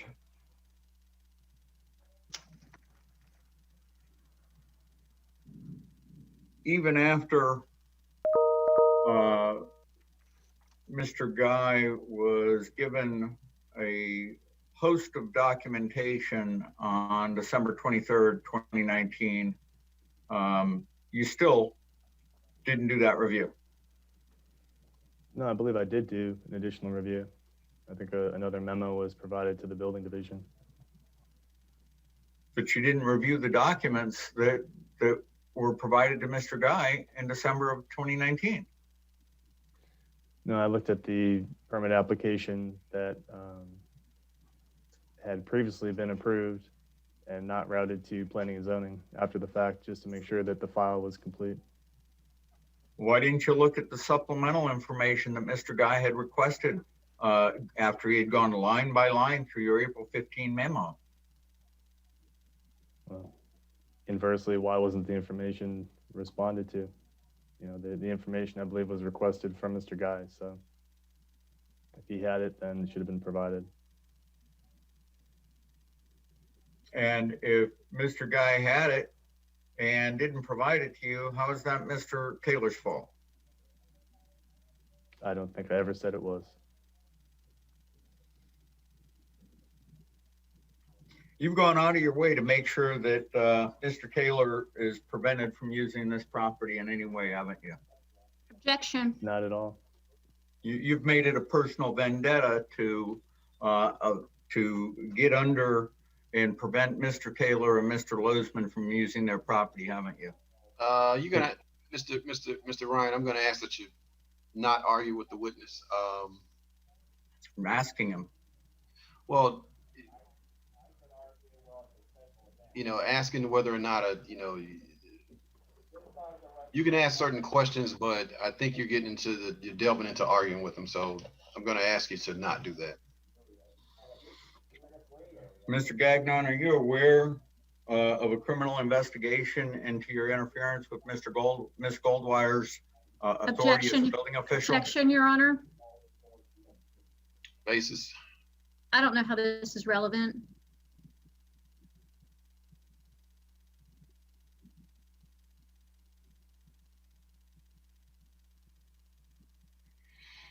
I'm going to agree.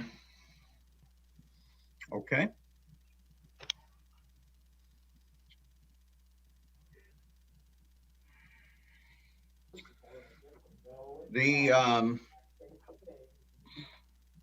So as you sit here today, Mr. Gagnon, you don't know whether or not the city had adequate information to determine that the wall was compliant with the special preservation designation?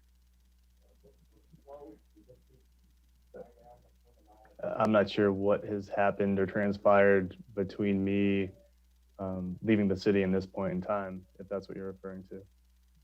Well, no, I'm actually referring to, because you don't know what was in the set of documents that was provided to Mr. Guy in December of 2019, right? Could you restate the question for me, please? You don't know whether in December of 2019, all the information needed for the zoning department to determine that the wall is compliant with the special preservation designation had been provided. I'm not sure.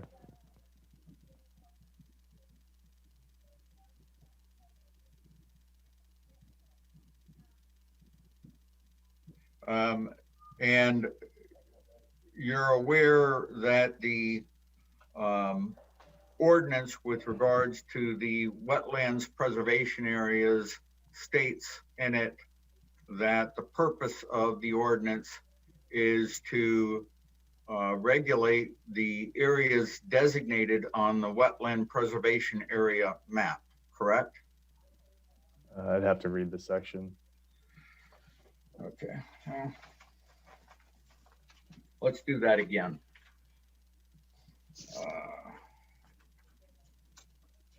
Ms. Godot, do you remember what page you have the ordinance at? Yeah, if you go to the city's citation, and if you go, the ordinance starts at page 1. Wait, no, that's not right. The ordinance starts at page, I'm sorry, yeah, page 1 of the city's code citations.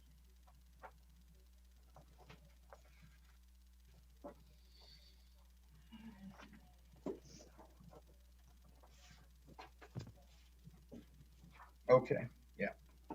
Mr. Gagnon, are you there? I believe so. Yes, sir. Okay. We talked earlier, you testified about section C, I'm sorry, 2383C to be specific, designation and delineation of wetland preservation areas, correct? Yes. And the burden of determination that you testified to, that specifically says, it is not the intent of this section to set the specific dimensions of each designated wetlands preservation area. Do you see that? I do.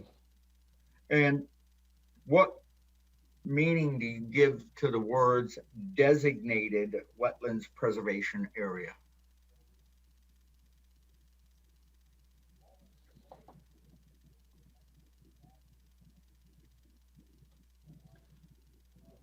I believe it's referring to an area that meets the wetlands definition within this code.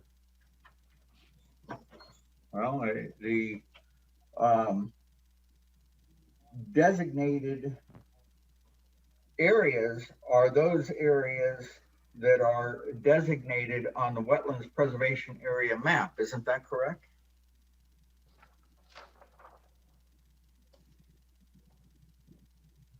I don't know where it specifically says that in this ordinance.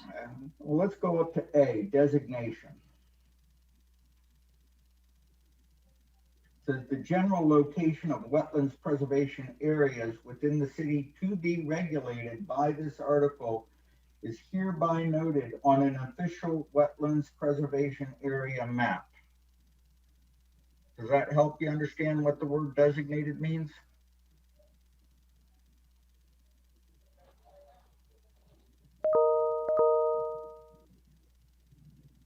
Does it help me understand the word of designation? Designated. I believe And see, it says each designated wetlands area. And up here in A, it talks about designation.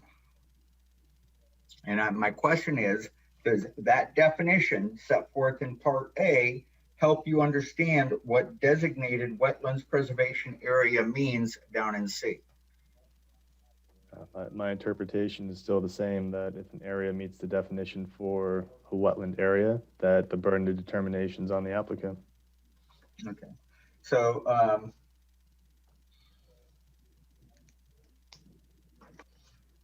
regardless of whether it's a designated wetlands area or not, if it's wetlands, it's you're still your position that doesn't matter whether it's designated.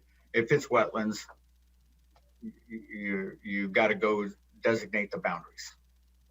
I think a wetland area is a wetland area. Yes, sir. Okay. So you would give no meaning to the word designated in subsection C.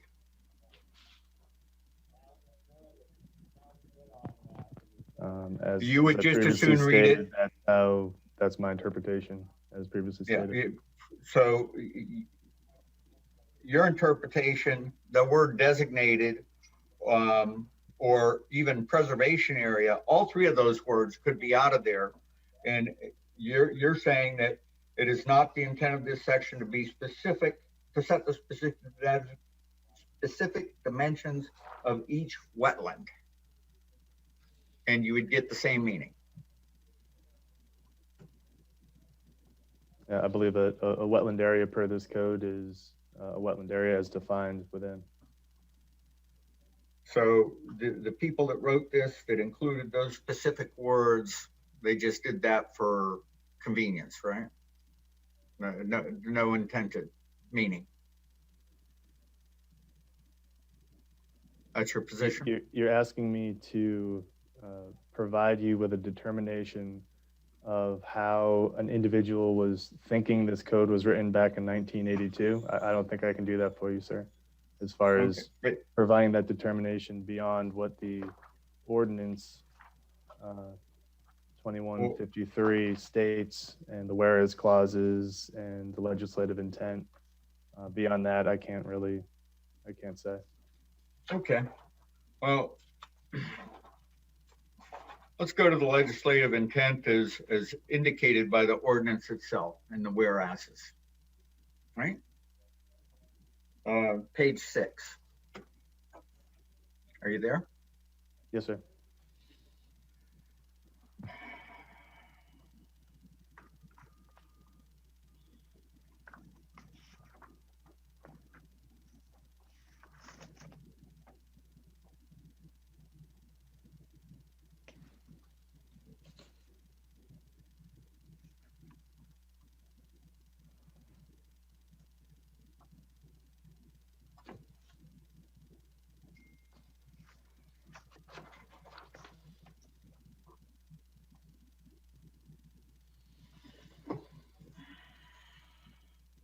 Section 1, legislative intent.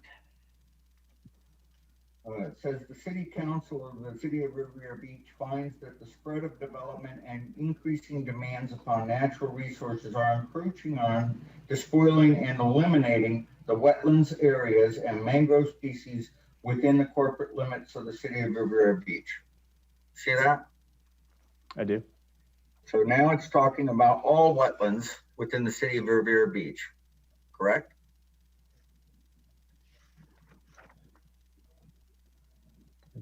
It's referring to wetlands areas. That includes areas with mangrove species within the City of Riviera Beach. Okay.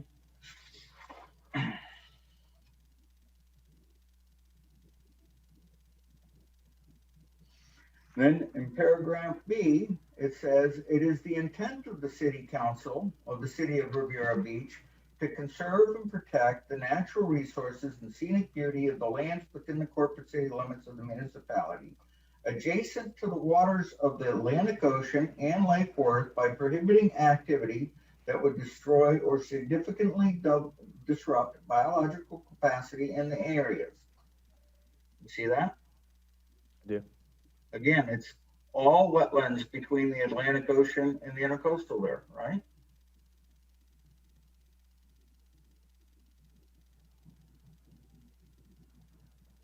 All wetlands between the Atlantic Ocean and Lake Worth. Yes, it says, as you stated, adjacent to the waters of the Atlantic Ocean and Lake Worth. Okay, so it's no longer all wetlands in the city, it's those between the Atlantic Ocean and Lake Worth. And this property is adjacent to Lake Worth. Okay. Okay.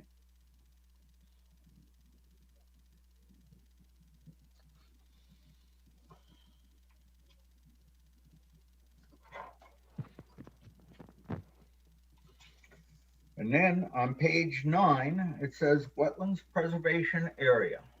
You see that? Within the definition. No, it's just page 9. It says wetlands preservation area. Within section 2. Yeah, I'm sorry. It is in section 2, definitions. Yes, I see it, yes. Okay. It says areas consisting of wetlands and transitional buffer zone and specified and identified in Appendix 1, in which no development may occur except as specified within this ordinance. You see that? I do. So what's the reason for identifying or defining wetland preservation area as those areas identified on Appendix 1?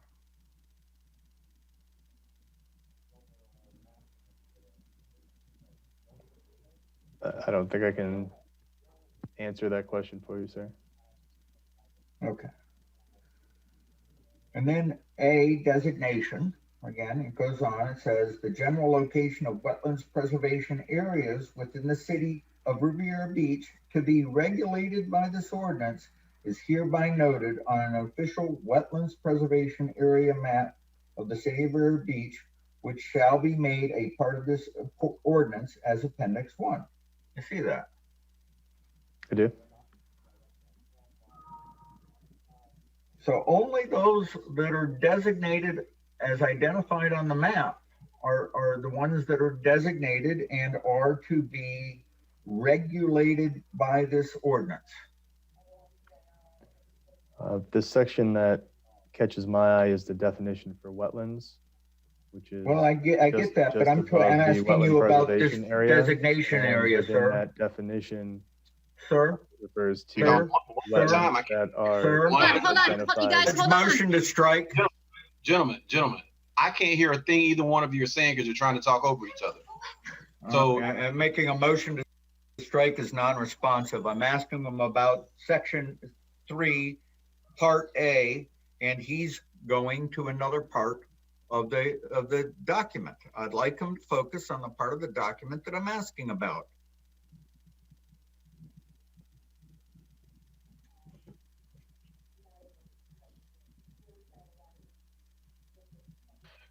Go ahead and restate your question, Mr. Ryan.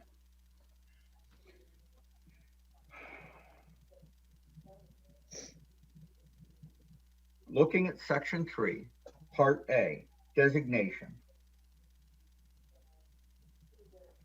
It says the general location of the wetlands preservation areas within the city of Riviera Beach to be regulated by this ordinance is hereby noted on an official wetlands preservation area map, city of Riviera Beach, which shall be made a part of this ordinance as Appendix 1. And my question is, doesn't that tell you that there are specific wetland preservation areas to be regulated by this ordinance, and they are designated on the official map? You can answer that question, Mr. Gagnon. I'm sorry, Your Honor. I said you can answer that question. Yeah, thank you, sir. I believe in order for me to answer that in a manner that I'm comfortable with, my interpretation of it refers to the definition of a wetland itself, which includes Appendix 2 and the presence of certain plant species. So the same way that, Appendix 1 is important, Appendix 2 is also important to this ordinance as a whole. So I don't think that you can state that it is only associated with Appendix 1 in a vacuum, is my interpretation. So despite the fact that the people that wrote this said, look to section 1, you want to read it differently. My interpretation is the word wetlands is defined, and the word wetlands is incorporated within the wetlands preservation area. And you conclude that then wetlands, and I know this from your prior testimony on the same subject, under your interpretation, this ordinance regulates all wetlands in the city of Riviera Beach. If an area Correct. meets the definition provided as wetlands, I believe that it could, yes. Okay, so it doesn't even matter if it's not between the Atlantic Ocean and Lake Worth. It could be out west of town, and you say this covers it. There could be a shift in the ecological nature of land, and over time, being that this was written 35 plus years ago, that there could be other areas that have become inundated in water that could meet the definition within wetlands. The original intent was focused on a more narrow geographic area. However, I think that over time, the wetlands definition could have expanded beyond what that specific geographic area was as defined within this code section. And the wetlands preservation area map could have been amended from time to time by the city if it felt, if it had a view consistent with your opinion, correct? There is a mechanism for amendments by the Planning and Zoning Board, I believe. And hasn't been amended, has it? Not to my knowledge, no.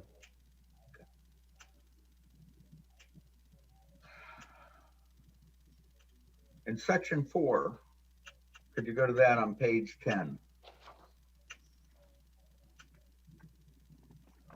Yes. It's titled Prohibited Activities Within Wetlands Preservation Area. It says the same things that are in the zoning or the code section that's provided. So unless you interpret it as a wetland regulated by this section, you just go with your broad definition that this prohibits a person from doing any work in any wetlands anywhere in the city. That's your interpretation, correct? My interpretation is that number 1 and number 2 refer to wetlands areas, and this code section provides a definition for wetlands. So if it applies to activities within a wetland area, that this code would apply. And then back to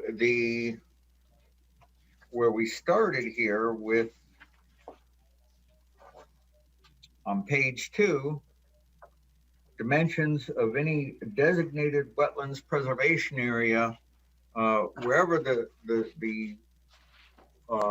wetlands are, a person has to determine the specific dimensions of a designated wetlands area or preservation area.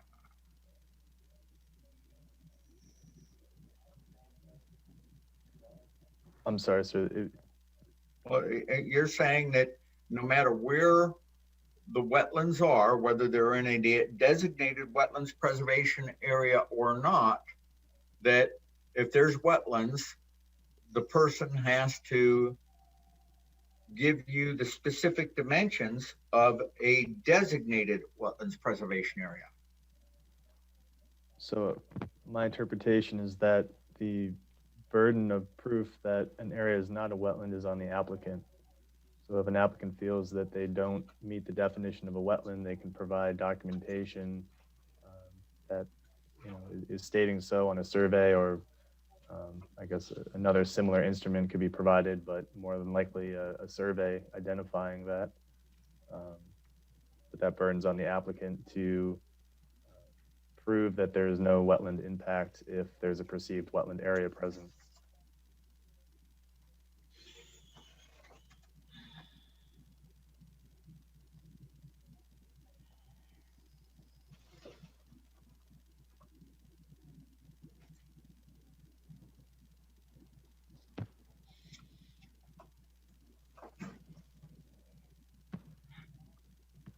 If a person were to rely on the city's ordinance and the map, how would they know whether or not they have that burden or not?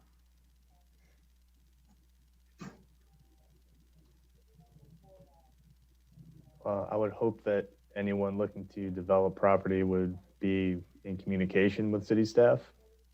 We offer pre-application meetings to ensure that, you know, this is one of probably multiple items that would have to be contemplated as far as rules and regulations for development of a site. So just in general, I would definitely encourage individuals to communicate with the city early and often as far as what processes or procedures may be in place in order to develop. You mean such as submitting an application and getting a permit before you do the work? Absolutely. Okay. So under the circumstances of this case, it would appear that Mr. Taylor did everything he was required to do. He provided the information that the city's building official asked for in full and was given the permit. I can't speak for the city's building official. However, she did issue a permit and there was no planning and zoning review for the upland construction at time of issuance.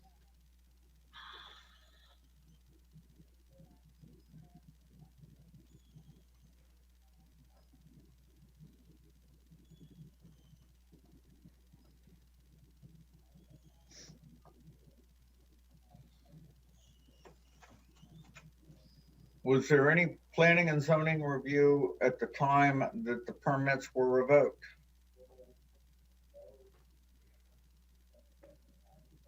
I don't recall specific timing.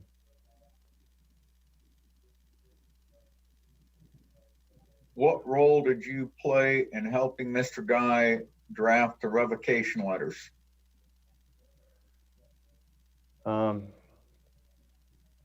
I can't remember if he provided the first draft and then I was involved with editing. I did help with editing, but I don't remember the scale or scope of what changes were made at what point in time. But you know, I'll just say it was a team approach where there was multiple people reviewing the document, and that's how we came up with the final product. Well, if you can, let's go to start with page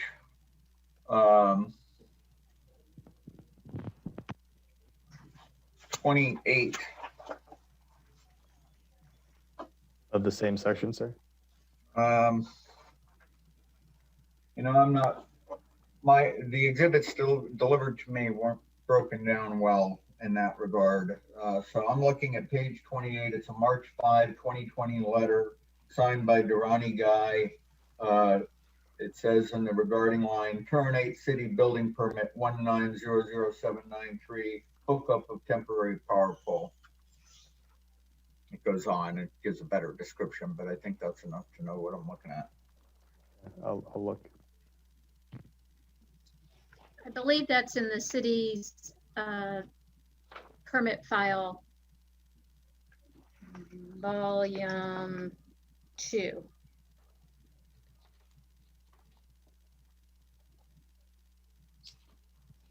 Too many volumes. Right? Yeah, I think that's page 3 of the PDF. Okay. Is that right? Yes. March 5th, 2020, 28, sir? Is the page number 28? Yes, sir. Okay. 28. Did you have any role in drafting that letter? Not this letter. No, sir. Okay. If you go to the next page, 29, and that's a 2-page letter, and I'll tell you that the second page of it is at page 32. It's a letter to Carrie Kincaid dated March 3, 2020, with regards to denial of an application for a CMU wall, driveway aprons, and parking pavers. Yes. Do you know whether you had any role in drafting that letter? I do remember assisting with creation of this letter. Yes, sir. Okay, can you tell me what role you had with regards to drafting this letter? Off the top of my head, sir, I don't know, a percentage or some other level, but I did participate and assist with creation. Do you have any idea what additional information Mr. Taylor was asked to provide with regards to this application? As far as edits that I may have provided? It's nice substance. It says in the bottom paragraph in the middle of it, it says the building official requested that Mr. Taylor provide additional information associated with the subject permit request, and also provide a direction to Mr. Taylor to amend the original permit submittal. My question to you is, do you know what additional information Mr. Taylor was asked to provide with regards to this permit? So I didn't participate in the November 5th, 2019 in-person meeting. So I can't speak to that specific item, sir. Okay. If you could go to, let's see if I can find it in full form here.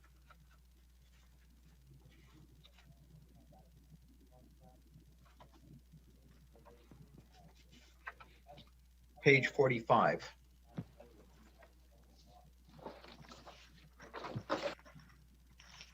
Yes. And you prepared this email or memorandum to Ms. Goldwire? Yes, this was the memo that was attached to the distribution email on April 15th of 2019. Okay. Earlier, I'll submit to you that Mr. Guy testified that he went down this line by line at the November 5th meeting. Since you're familiar with writing this, can you tell me what part of this memorandum deals with the CMU wall, parking pavers and driveway aprons permit? None of it. Okay. So as far as you know, if this is what Mr. Guy covered during the November 5th meeting, he didn't cover any of the issues with regards to the permit for the wall or the parking pavers or the driveway aprons. There could be information that is relevant. However, there was an additional memo, I believe, was issued associated with that other permit number, which was for the upland area construction versus just the dock construction. So this is in reference to building permit number 19-00746, which is associated with the dock. And then there was correspondence, which would have been provided well after April 15th, associated with the upland building permit, once I realized that it existed. Okay, well, there's been no testimony that anybody ever told Mr. Taylor about this other memo that you say exists. Do you know whether or not you did anything to bring these other issues or other requests to Mr. Taylor's attention? If I recall correctly, I provided the memo to the building division and left it up to the building division to provide correspondence appropriately. Okay. So as far as your knowledge goes, you don't know of any request that the city made to Mr. Taylor with regards to any additional information on permit number 1900743. I know that the previous discussed letter was sent. Off the top of my head, I really don't know beyond that. Okay. And you did play a role in writing this March 3rd letter. But as you sit here today, you can't tell the judge what information Mr. Taylor was asked for that he failed to provide.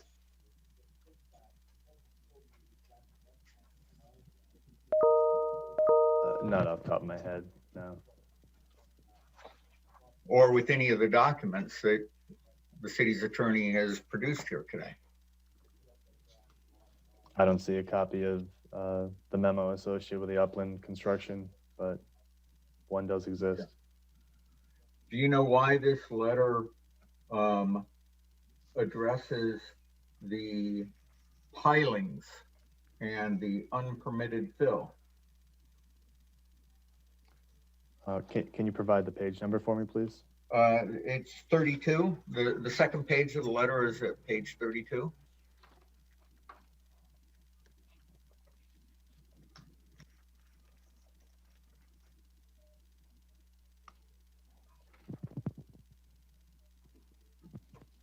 Okay, so this is the letter March 4th associated with application 19-00746, Doc? No, sir. It's 29 and 32 are Okay. both part of the March 3 letter with regards to application 1900743. Okay, I see it now. I'm not sure why it refers to the other pending items other than an attempt of identifying all outstanding issues on one correspondence. But then, you know, the next day, a second letter was sent associated with the doc. So I'm not 100% sure. Okay. And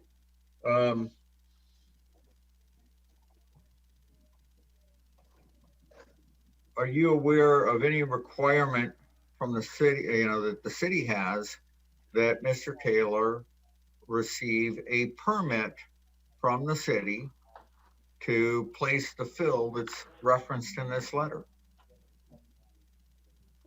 Requirement. So there are floodplain regulations that impact parcels throughout the city. If you're adding fill to any property, then that's an element that would have to be reviewed by city staff. So that's one item that comes to mind immediately. That's it? Floodplain things? You're saying that the floodplain part of the code requires a permit for the placement of fill? Yeah, it has huge consequences, actually. And I think it's because I'm not asking whether it has consequences. I'm asking whether or not there's a section. To answer the question, please let me answer the question. You know, I'm letting you ask whatever you want to ask, and I'm happy to answer it, but I'd love the opportunity to answer it for you, sir. Thank you. Please go ahead. I couldn't hear. I'm sorry. Please go ahead. I apologize. Yes. So for interrupting. Thank you, sir. So floodplain regulations are hugely important, and it's becoming more prevalent throughout the state now as far as the importance of reviewing that. And it could have huge consequences as far as the ability to develop a parcel. As you know, if you add fill on one parcel, that could impact neighboring parcels or an entire geographical area, an entire watershed. So that's one very big item. If you'd like additional items, I can try to think of others. Let me see if I can ask a better question, and I'll tell you,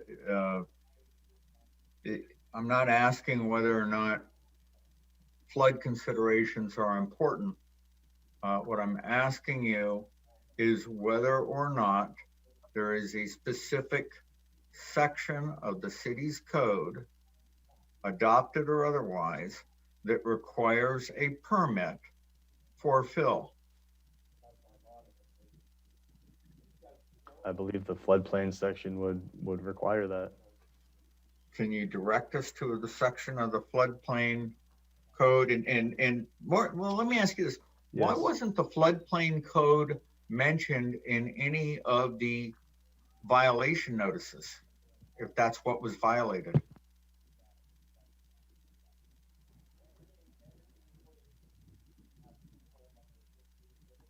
I believe chapter 25 is floodplain management code section. It talks about Article 1 is administration, Article 2 provides definition, Article 3 speaks to flood resistant development, and Exhibit A are the technical amendments to the Florida Building Code. So I can't speak to why it was not brought up in previous correspondence. However, it's a very real and codified element that needs to be reviewed. But that there's nothing in that article that's Mr. Taylor is being deemed to violate, correct? We're not here today with regards to a violation of that article.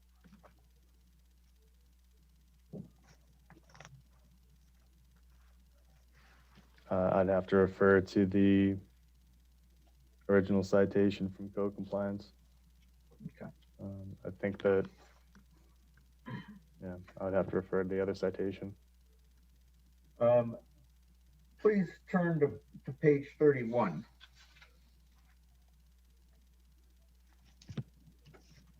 Yes.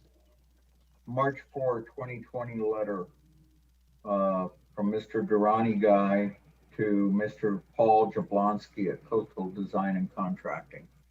You see that? I do. Did you play a role in drafting this letter? I remember the March 3rd letter, but I don't remember being involved with the March 4th letter. I'll submit to you that earlier Mr. Guy said that I'd have to ask the zoning department why the city's comprehensive plan was mentioned in the first paragraph. Do you have any knowledge of why the city's comprehensive plan was mentioned in this first paragraph?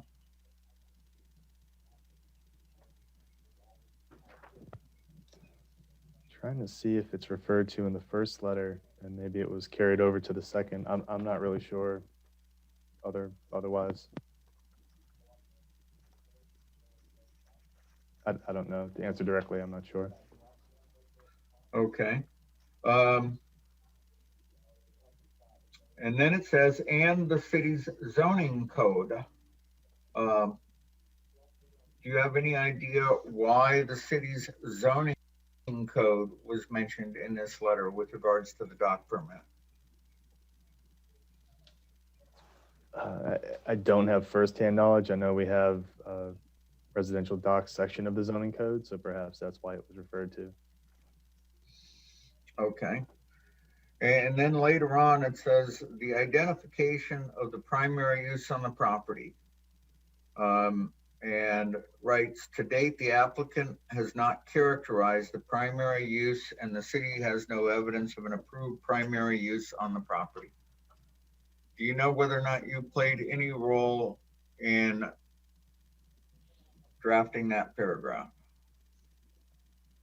Again, I remember working on the March 3rd letter, but I don't recall the March 4th letter. Okay.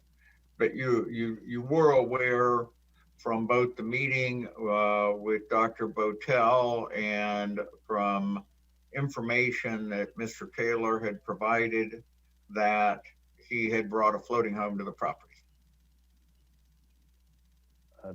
There was, again, a floating home, a boat, something along that line was at the property for a period of time. Yes, sir. And is it your position that that floating home is not a primary use? I don't think a determination had been made. Okay, well, what's it take to determine what is a primary use, sir? Well,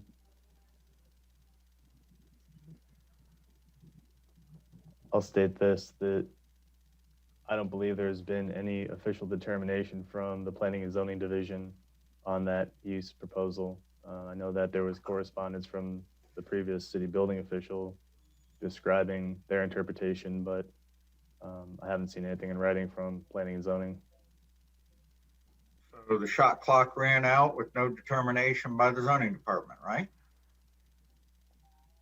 So the previous city building official had made a determination that there was a 30-day review period.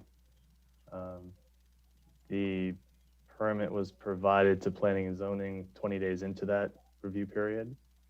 And then the issuance of the permit actually occurred after the 30-day period. But again, my understanding of that person's interpretation, the previous building official, was that they were tasked with issuance within 30 days of application.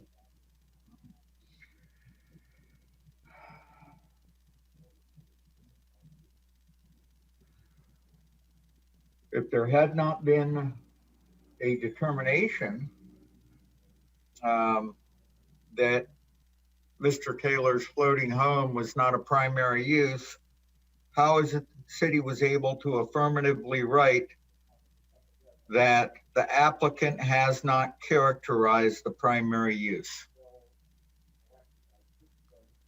Where is that stated, sir? I'm sorry.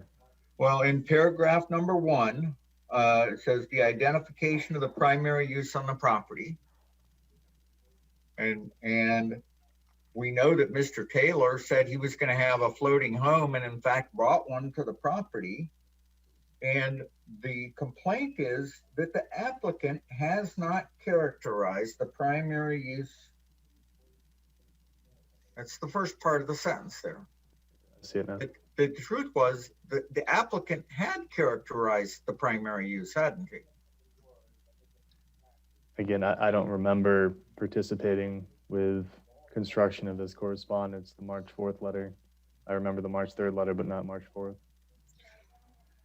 I'm looking at the next paragraph, if you would. It says, in addition, prior to 2019, the application for a dock permit, I'm sorry, I read that incorrectly. In addition, prior to the 2019 application for a dock permit, the city had previously received an application for a dock permit at this same property in 2013. I think you testified that you were not really intimately aware of that prior application process. I knew of it, but not actively working on it in 2013 that I recall. And Mr. Guy testified that there was no file on record in the city at the time that he did his work on this matter with regards to that 2013 application.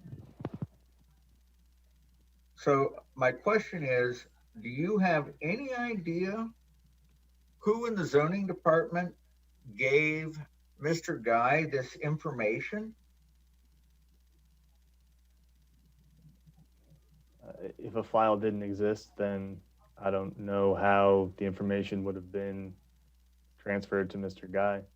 I know what's worth noting is the fact that there was a cyber attack as well that impacted a lot of files that the city had in a digital format. So a lot of correspondence that was digitized was lost, but I can't speak to how documentation was provided. Quite honestly, you've been the source of a lot of documentation. So not to say that you provided it or didn't provide it, but you have a lot of knowledge on this property and this topic. So it could have come from another source. It's tough for me to say. In the next paragraph, Mr. Number 2, Mr. Guy wrote, the proposed dock is non-compliant with the future land use element of the comprehensive plan, comma. And I'll submit to you that he testified that he didn't understand, it wasn't a building code issue that was non-compliant with the future land use plan. It was a zoning issue, and that determination would have come from the planning and zoning department. Can you tell me how the proposed dock application is non-compliant with the future land use element? Well, there was previous correspondence in the April 15th memo. So it was really a request for additional information. So I can't say why this sentence is worded in the way it is, nor can I state why there's, not a capital T for the letter "the" after number 2, like little typos like that. I just don't know the origin of this letter. However, if someone had access to the April 15th memo that was sent, it does request additional information associated with identifying compliance with the comprehensive plan.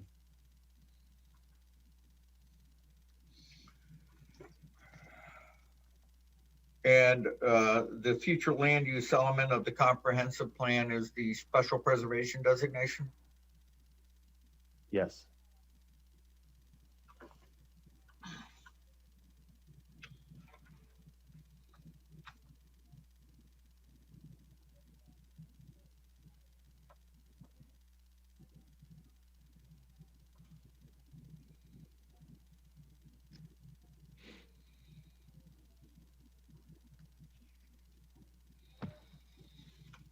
On page number 30 is the second page of that letter. Okay. And it talks about November 5, 2019, and the discussion of your April 15 memo. And then it goes on and it discusses a December 23, 2019 date, and writes about an email that was received, and says the email did not address the deficiencies detailed in the planning and zoning memo. Do you know who would have made that determination?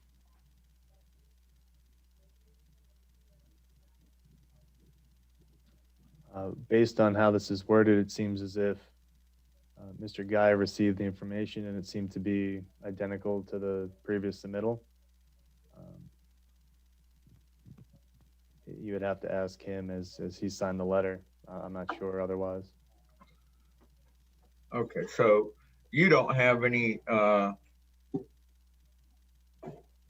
idea what was missing with regards to planning and zoning comments other than what's on the April 15 memo?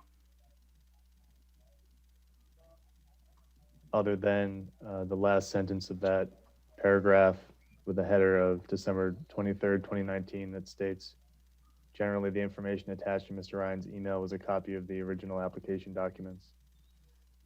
That's the only information I have to go by. Okay. And earlier you testified that even though it appeared that the original application documents that Ms. Marge Goldwire reviewed included the DEP approvals, plural, that you had not seen them. Do you know whether or not those approvals or either of them were provided with the December 23rd document dump? I do not know. Okay. Was Mr. Guy qualified to make a determination as to whether or not the information provided satisfied the P&Z comments?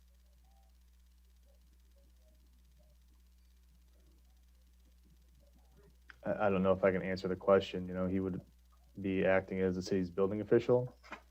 So in that role, you typically would not be making determinations on planning and zoning compliance.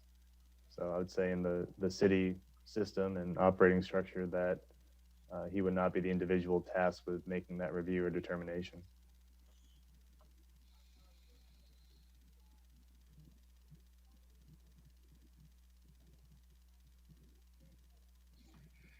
I'm sorry, I need to go back to one other thing.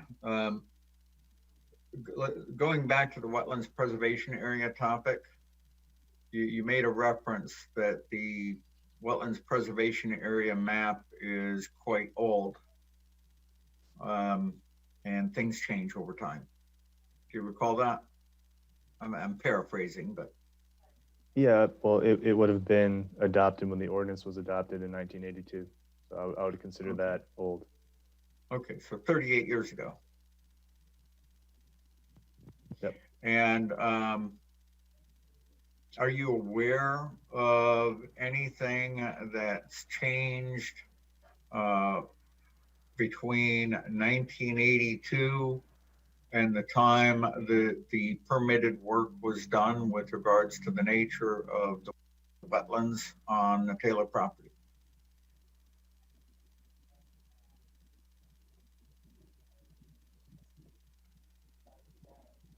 I want to make sure I understand the question. So if I have firsthand knowledge of conditions on the property between 1982 and this point in time?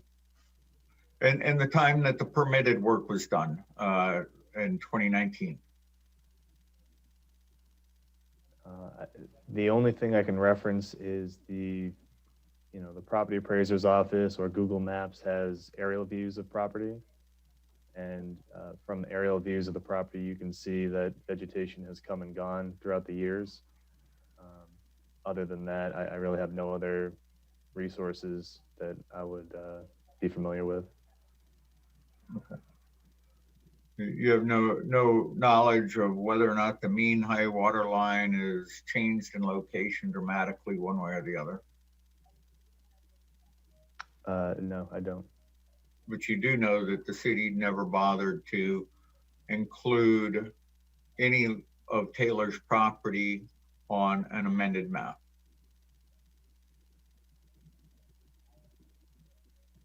Well, let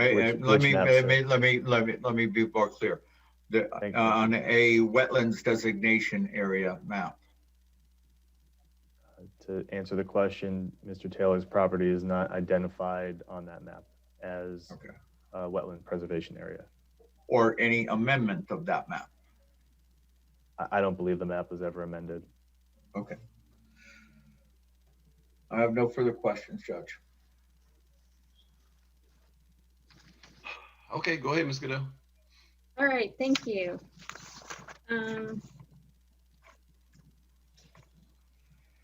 Mr. Gagnon, if you have potential wetlands on your property as defined in the Wetland Preservation Ordinance, can you just add fill to your property? No. And why not?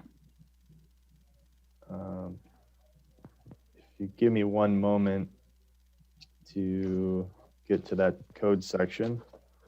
Okay. I believe it's in the code citation. And please reference us to it, all, Mr. Gagnon, so we know where you are. Yes, sir.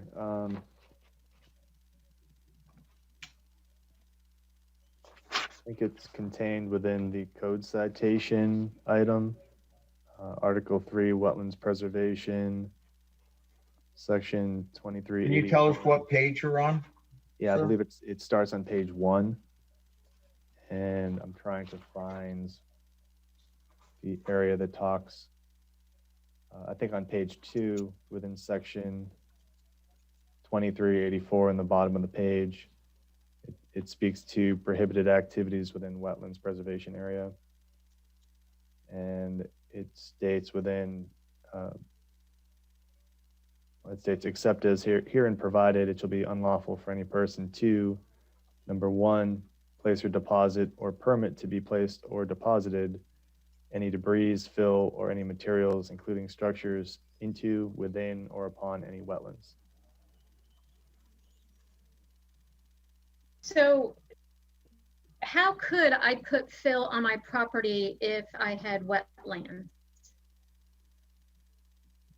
Well, there are provisions set forth within the same ordinance that talks about permit procedures on page 3. On the bottom, section 23-87, permit procedures.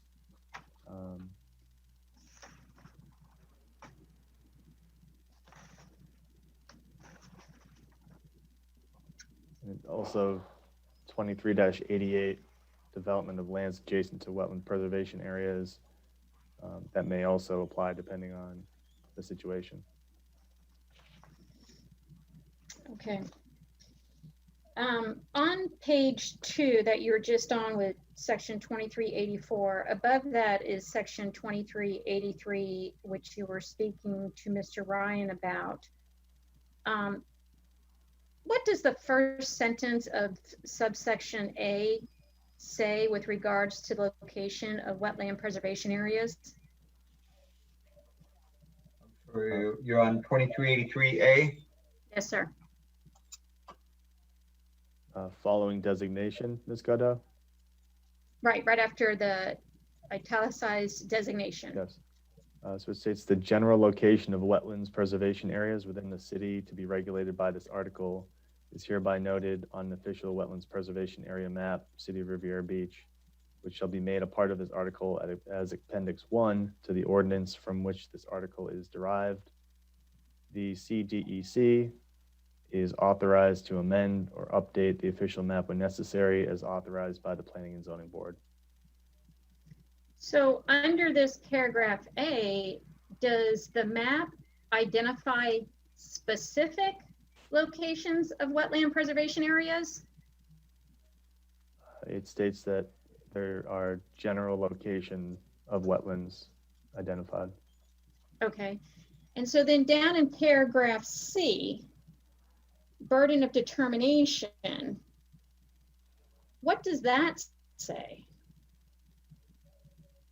Burden of determination states that it is not the intent of this section to set the specific dimensions of each designated wetlands preservation area. The burden of determining the specific boundaries according to the criteria set forth in this article shall be upon the applicant. The CDEC shall determine whether the preservation boundaries are sufficient according to the definitions contained within this article. Okay, so subsection A talks about the general location of wetland preservation areas as set forth on the map, but then subsection C talks about specific dimensions have to be established by the applicant. That's correct. So as Mr. Ryan asked, if I wanted to develop my property with wetlands on it and I wanted to comply with this ordinance, what would I need to do? Well, you would first have to identify whether or not there are wetlands present, if there are perceived wetlands, based on the existence of plant species specified in Appendix 2, which include various species of mangroves. In addition to that, you would have to follow the permit procedures set forth within this ordinance under section 23-87.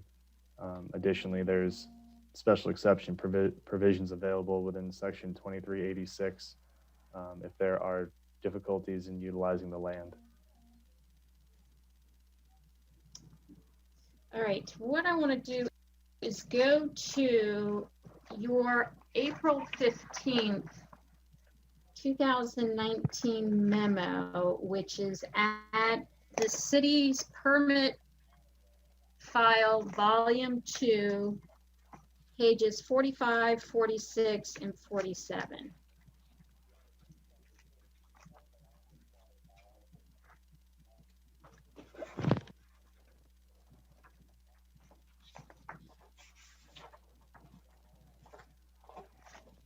Okay.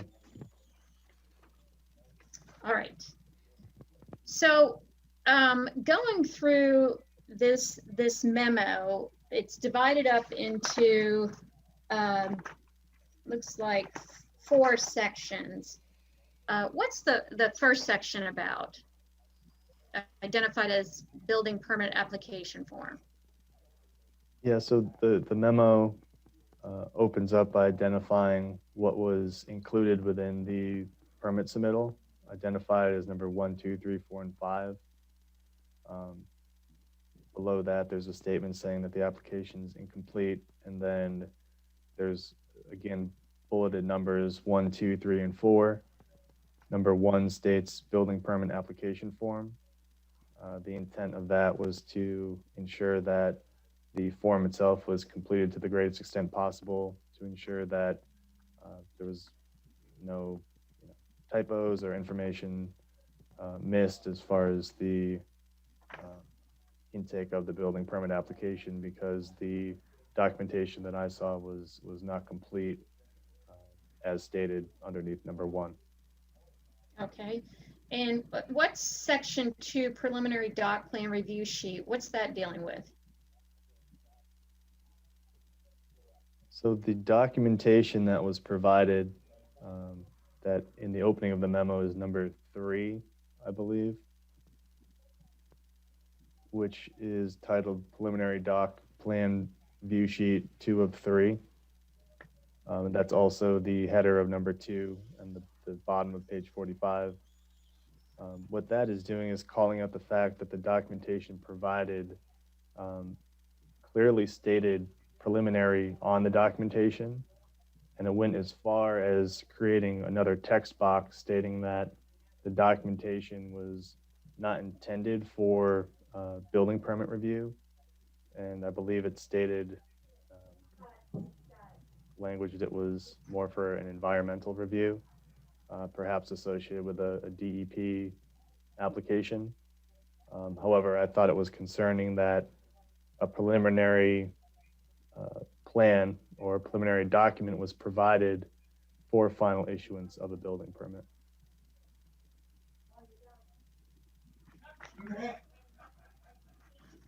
Okay, and then in subsection 3, dealing with the preliminary doc section of sheet 3 of 3, what is that about? Yes, this was very similar to the last sheet described. So this is just the doc section versus the plan view.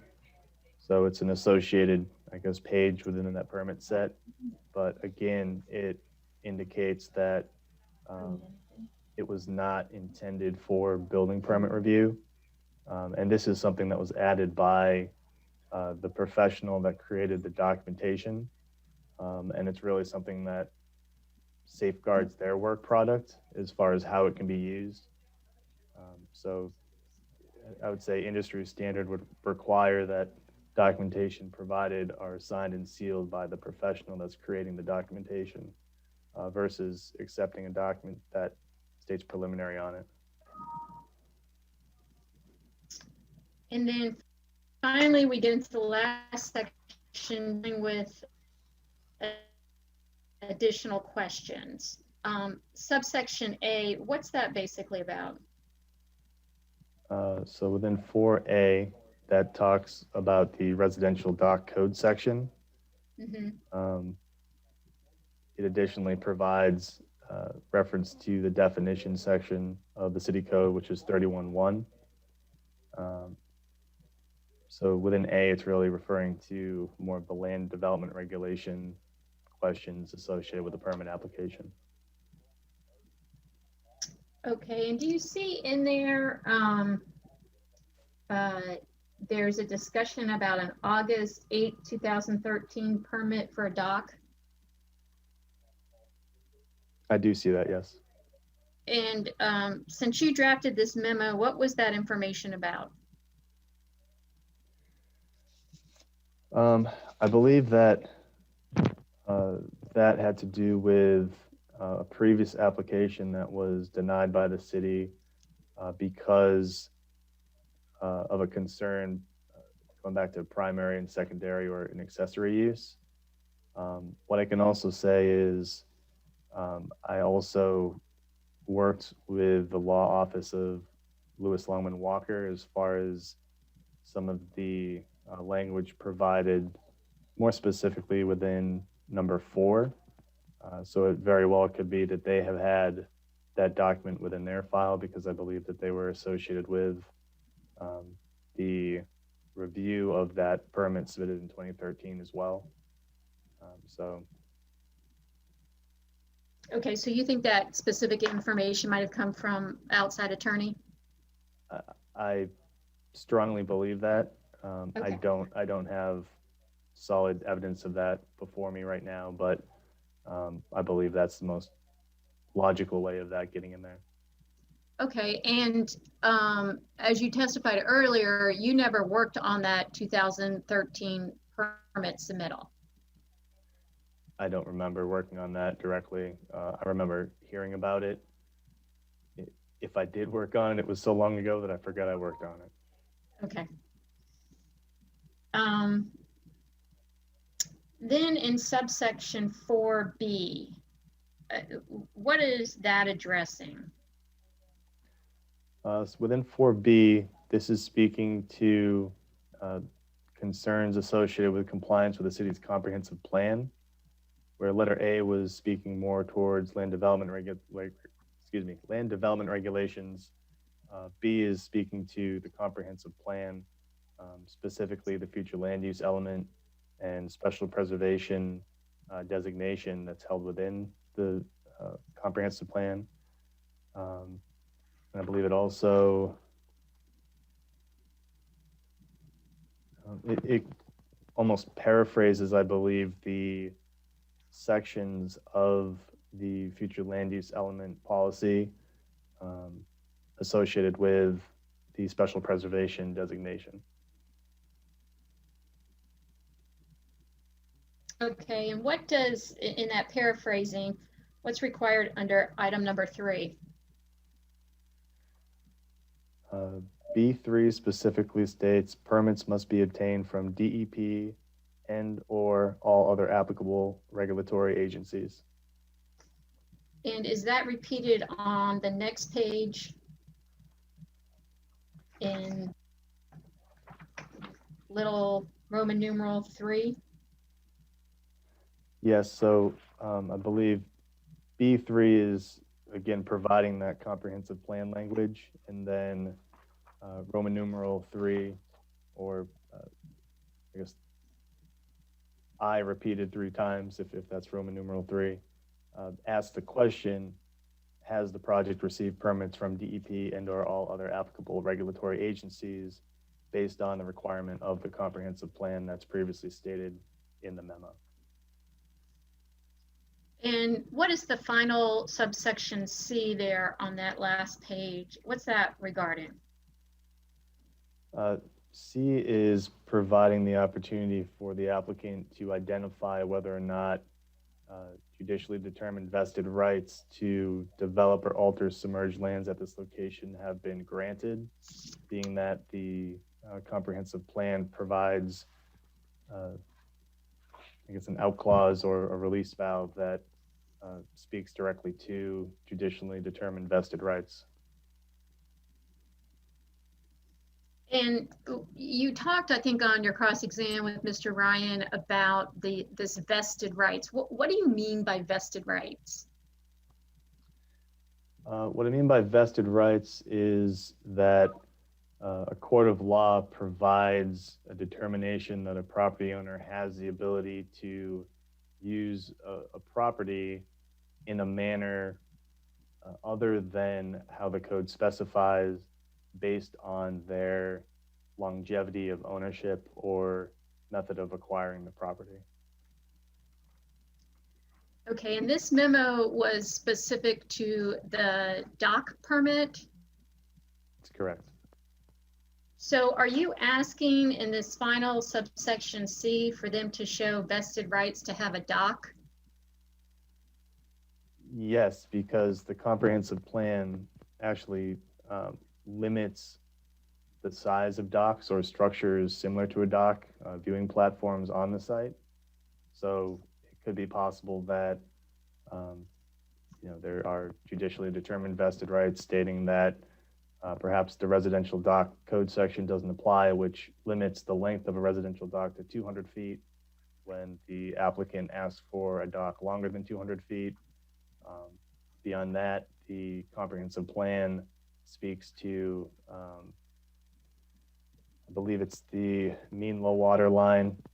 I might have to reference a document, but there's other, I guess, geographical boundaries or other identifiers that the comprehensive plan relies upon as far as how large of a dock or viewing platform could be constructed within the special preservation future land use area.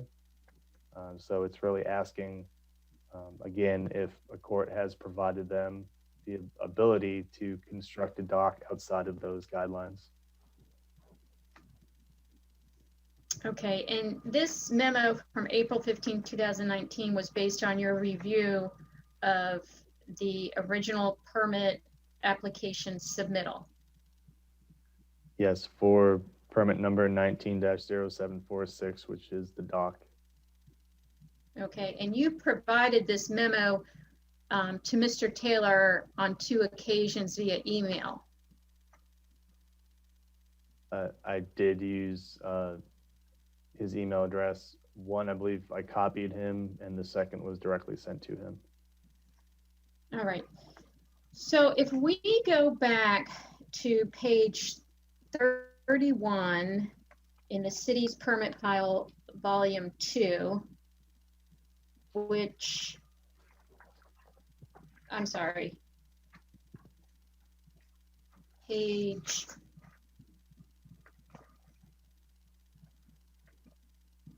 yes, that's right, page 31. The March 4th letter Yes. that you and Mr. Ryan were talking about.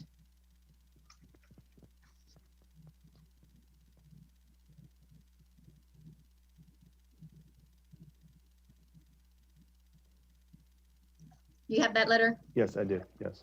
All right.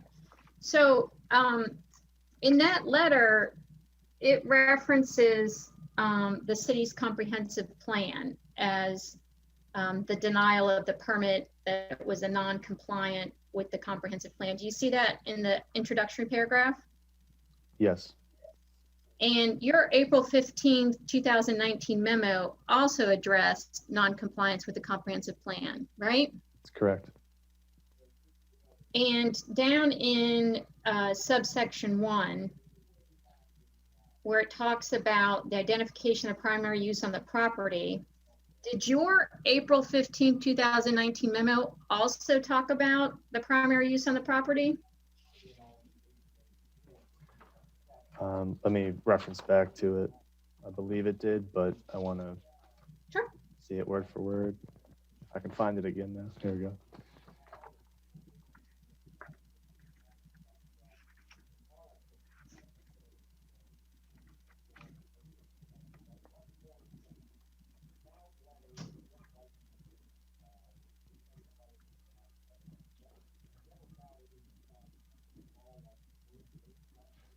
Yes, within my April 15th memo, within number 4, additional questions, letter A, it discusses accessory uses and primary uses.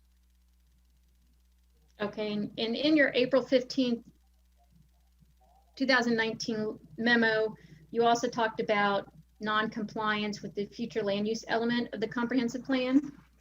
Yes. And you were not at the November 5th, 2019 meeting. If that's the meeting with Mr. Guy and other representatives of the building division and Mr. Ryan and Mr. Taylor, I did not participate in that meeting. Okay. And then on page 30 of that letter from March 4th, Yes. Mr. Guy is saying that the email he reviewed was just a copy of the original application document. Yes, so it states generally the information attached in Mr. Ryan's email was a copy of the original application documents.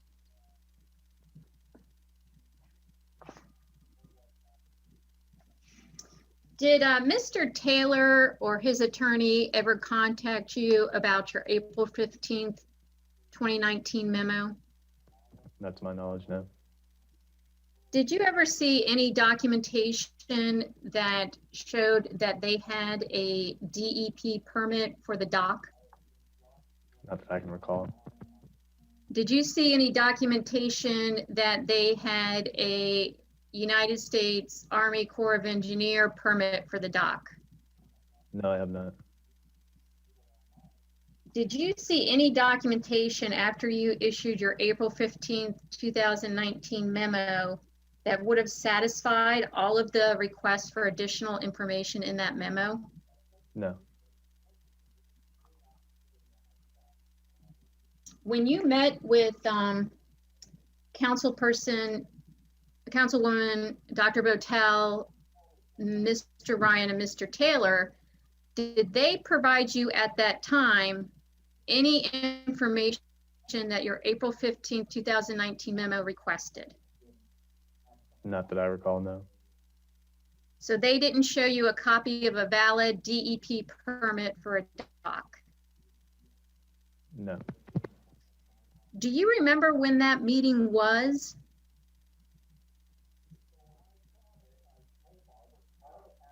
I really don't. Not having my old city Outlook calendar available to me, I just don't know. Was it after your April 15, 2019 memo? Yes. And then I'm assuming it was sometime before you left the city? Yes. Okay. Do you by any chance know if it was in 2019 or in 2020?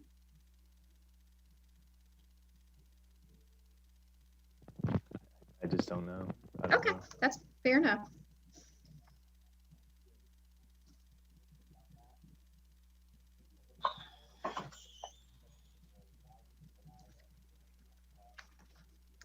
And is it the requirement for the city of Riviera Beach that building permits will be routed through the planning and zoning department to confirm zoning approval? Yes, that's the current process. Or I'll restate that. That was the process when I was a city employee. Okay. Did you see any documentation that Mr. Taylor had characterized the residential use of his property as that of a floating home at any time while you were at the city? The documentation that I recall seeing was from the city building official that made a reference to that type of use or similar request. And do you recall what that documentation was? I think it's somewhere within this very voluminous packet of information. I think there was correspondence sent from Ms. March shortly thereafter the April 15th memo was sent. And I think within that correspondence, it described her interpretation of that item. Okay, but did you ever see any request for a zoning approval to use a floating home as the principal structure at this property? No, and it was not referenced within the dock permit application itself as well. There's an opportunity for the applicant to provide I guess, additional information or a description of the work proposed. And to my knowledge, that was not identified by the applicant. It was just a request for a dock. And you didn't see any of that type of documentation when you did your review for the April 15th, 2019 memo? No, the memo specifically identifies what was included within the packet in the opening section of the memo, and that was not provided.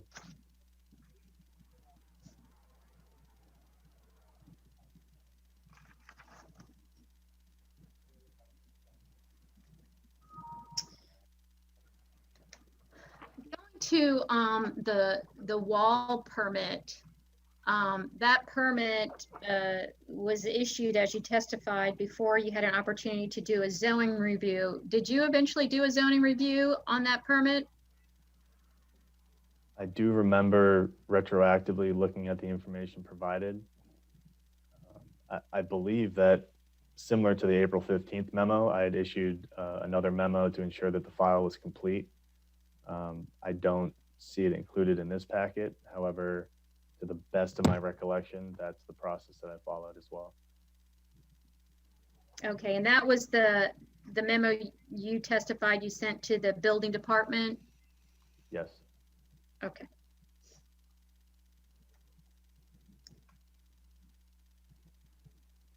And that memo would have been done after the permit was issued, because the permit was issued before any zoning approval was provided. That's correct. The permit for the Uplands construction work was never routed to planning and zoning for review prior to issuance by Ms. March, the building official at that time. Okay. And Mr. Ryan had asked you questions about perceived wetlands. Is there a perceived wetland on Mr. Taylor's property? In my opinion, yes, based off of the plant species that are present, and mangrove species are identified within Appendix 2 of the ordinance, and documentation provided by Mr. Taylor within previous applications identifies mangrove areas on that property. And do you know if the property is adjacent to water? It is. It's primarily submerged. And what's the name of the water that it's primarily submerged underneath? I would call it the Intercoastal Waterway. Okay, is that also sometimes referred to as Lake Worth? Yes. Okay.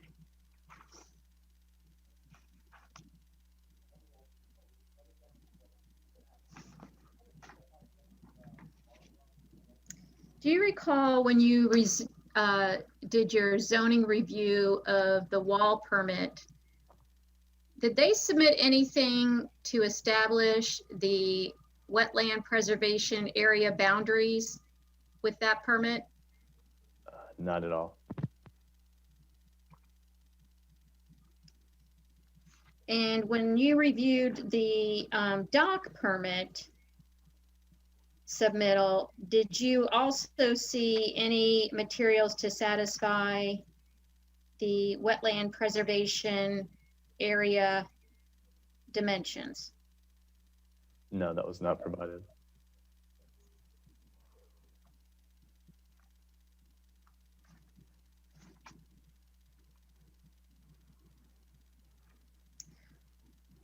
In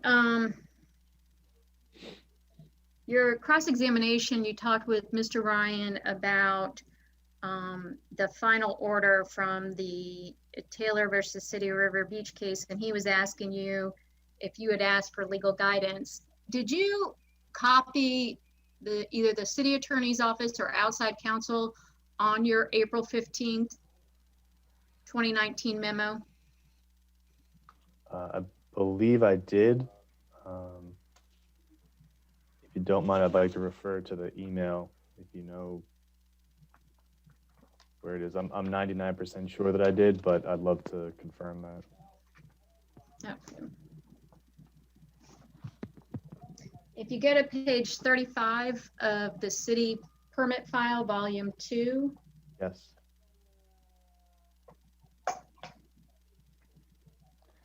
Okay. On page 35, I did copy a representative with the city attorney's office, and the next page 36, which is the other email that Mr. Taylor was copied on, that also copies individuals from the city's legal department, as well as an individual from Lewis Longman Walker,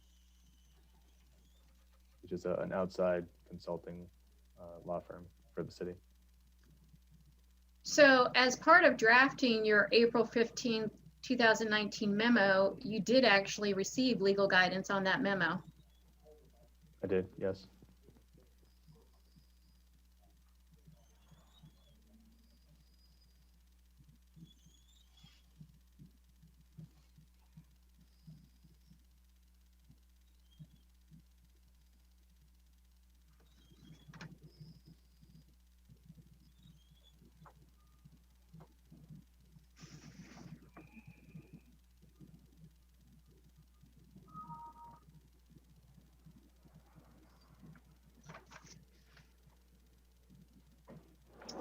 And do you recall when you saw the floating home at Mr. Taylor's property?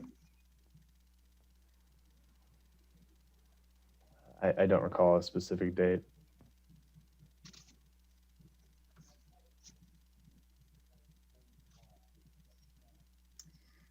You and Mr. Ryan talked about RS5 zoning. What is that? Yeah, so RS5 is the abbreviation for single family residential zoning designation with up to 5 units per acre. That's abbreviated RS5. Okay, and is that the zoning designation for Mr. Taylor's property? It is. So it currently has a residential zoning designation. Correct. Okay. In order to install the dock at Mr. Taylor's property, would he need a DEP permit? Yes. Objection, calls for a conclusion of law. Your Honor, Mr. Gagnon, in his experience, I think has Yeah, dealt enough. I'm going to allow it. Go ahead. And Mr. Gagnon, why would DEP need to provide a permit for this dock? DEP has regulatory authority over submerged lands. They also have regulatory authority over any mangrove impacts. And they also have direct authority over seagrass impacts as well. So if DEP had reviewed the dock permit, there would be some documentation that DEP approved it? There should be. Well, I can't say that DEP would have approved it or not. But would there be some, maybe restate the question. would there be some documentation from DEP regarding this dock? So what the city would look for is correspondence from DEP, either identifying their stance on the item. So whether it's approval, non-action, whatever review opportunity that they have, that's what the city would look for. Okay. And so if DEP somehow exempted this from a dock permit requirement, there would be documentation on that. That's correct. And if DEP required a permit for this dock, there would be documentation on that. Correct. Okay. And you testified you never saw any DEP documentation? Not that I recollect, no. Okay. Did you ever see any documentation of approval from the United States Army Corps of Engineers for the dock? No.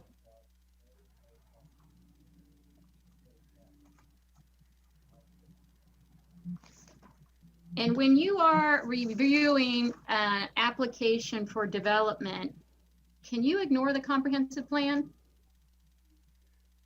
No, the comprehensive plan would take precedence over any other land development regulations, being that our land development regulations must be in compliance with the comprehensive plan. Thank you. Your Honor, I don't have any further questions. Yes, I do. I do. Go ahead, Mr. Ryan. Okay. You testified that you're no longer employed with the city. Do you know whether the current person in charge of the planning and zoning department agrees with the interpretations that you've made or the positions that you put forth today on behalf of the city? You would have to speak to the city employees directly. I can't speak to that. Okay, so as far as you know, the city's position today is different than it was when you were there. I'm sorry, is different? Yeah, they changed employees, they changed their position. Is that my understanding correct? So that Each person Sure, gets to make their own interpretation? I'm not sure if I heard correctly. The question you asked was if the city's position has changed. As far as you know, the city's position could have changed since you no longer work Oh, there. I didn't hear could have. It's a possibility. I guess you'd have to confirm with the city if that has changed. So you don't know today what the planning and zoning and staff's interpretation is of the wetlands preservation area, or what the current building officials' interpretation is of the wetlands preservation area, or whether or not they've reviewed the documents that were provided to Mr. Guy or to Ms. Goldwire. I don't know for certain. I would just assume that it's consistent unless otherwise stated. Can you tell me the distinction as to why? Well, let me ask you first question. Do you know the name Devonder Kant? Your Honor, I do. I don't know where we're going with this, but I certainly did bring up that name in redirect. Well, then let me get where we're going so you can see where it ties into your redirect. Well, before you ask the question, Mr. Ryan, can you go ahead and proffer to me what? Proffer? Yeah, what this is relevant Yeah, to? he said that the everything's relative to the comprehensive plan, and Mr. Kant is also got a dock in this special preservation area, and so I'm wondering, and since the adoption of the special preservation future land use plan, so I want to ask him, how is it that Mr. Kant is entitled to have a dock in this special preservation area and Mr. Taylor is not? Because his testimony seemed to be that because it's special preservation area, you can't have a dock. Your Honor, I don't think that is what exactly Mr. Gagnon testified to, but if he wants to have Mr. Gagnon get into the intricacies between Mr. Kant's property and this property, I think that's really irrelevant to the purposes of this hearing regarding Mr. Taylor's property and the specific reason why he did not have a dock permit. Yeah, I mean, and very honestly, I think you both of you have made your record pretty successfully and extensively with respect to the disagreement as to whether or not the code allows for it, or what the wetlands preservation area is, or what is designated or qualifies as a wetland. So yeah, I'll skip that. I'll move on to the next topic. Thank you. Mr. Gagnon, did you, in the meeting where Ms. Botel attended, do you know what documents, if any, the city asked Mr. Taylor to provide?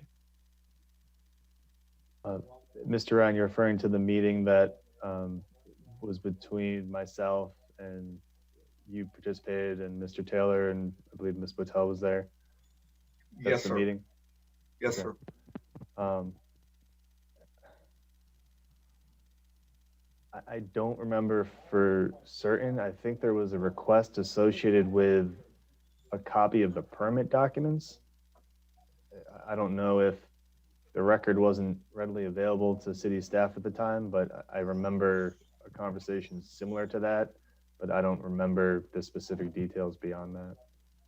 Okay, so you don't know what, if anything, was asked for? I can't remember. Okay. I would like you to go, if you would, to Exhibit 15 in my documents. It's the Okay. June 18, 2013 DEP letter.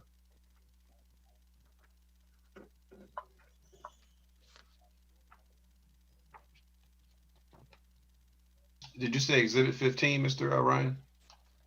Yes, Judge. Okay.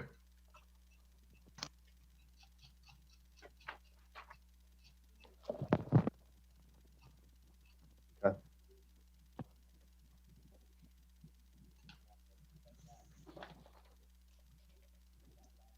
Have you ever seen that letter before?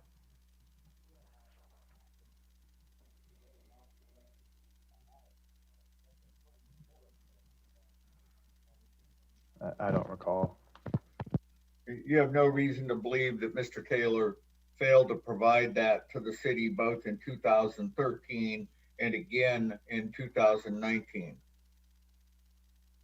I know it was not provided within the permit documentation that I reviewed that I identified the attachments within the So April 15th memo. So I understand you say that the zoning department didn't review this document in 2019, but you have no reason to believe that Mr. Taylor failed to provide this to the city both in 2013 and again in 2019.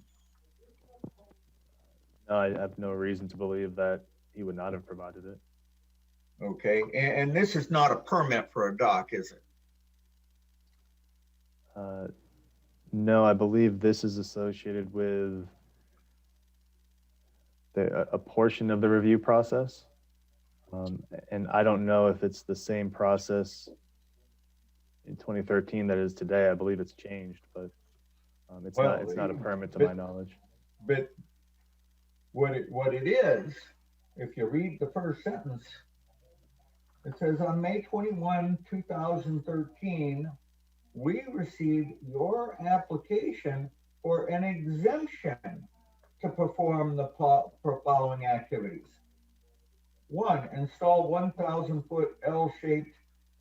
square foot L-shaped dock consisting of 4 foot by 210 foot by 840 square foot access walkway, and an 8 foot by 20 foot, 160 square foot terminal platform, of which a total of 948 square feet shall be located over the water, and to install 3 mooring piles. Right? And the real key here is this is not an application for a permit. It's an application for a determination that the proposed structure is exempt from permitting.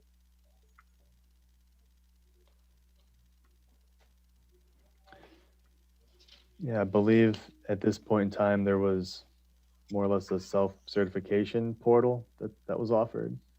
And I think if you had a single family residential unit or a residential structure, you could certify to DEP that you were looking to add a dock to it. I guess I'd have to look more within the file number reference, but I'm not as aware of the history of this documentation. Well, the document speaks for itself, but it states that the state's regulatory review is verified, proprietary review is not required, federal review is granted, and basically determines that Mr. Taylor did not need any permit from the DEP to install this dock. And it did not need any permit from the Army Corps of Engineers to install this dock. Got a question? Isn't that what it states?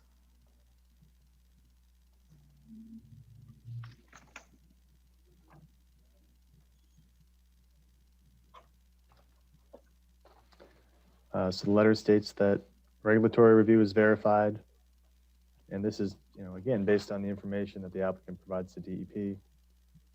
So I don't know if back in 2013, if the application to DEP was for a floating residence, or I'm not sure the term that has been used, but if it was just for a boat dock for a boat versus a residential use, the interpretation may be different by DEP as well.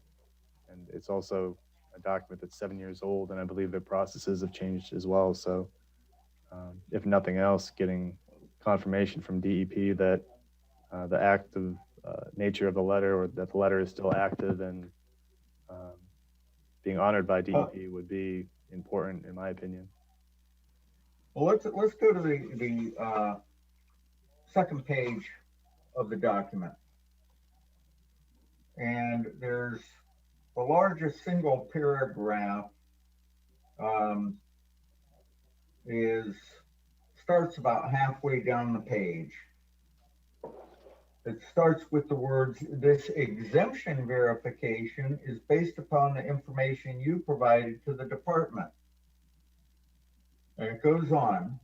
And what I want to draw your attention to is the sentence about a third of the way into the paragraph that starts on the left-hand side with the word "however." It says, "However, the activity may still be conducted without further notification to or verification from the department after the 1-year expiration of this verification, provided the project design does not change, the site conditions do not materially change, and there are no changes to the statutes or rules governing exempt activity." You see that? I do.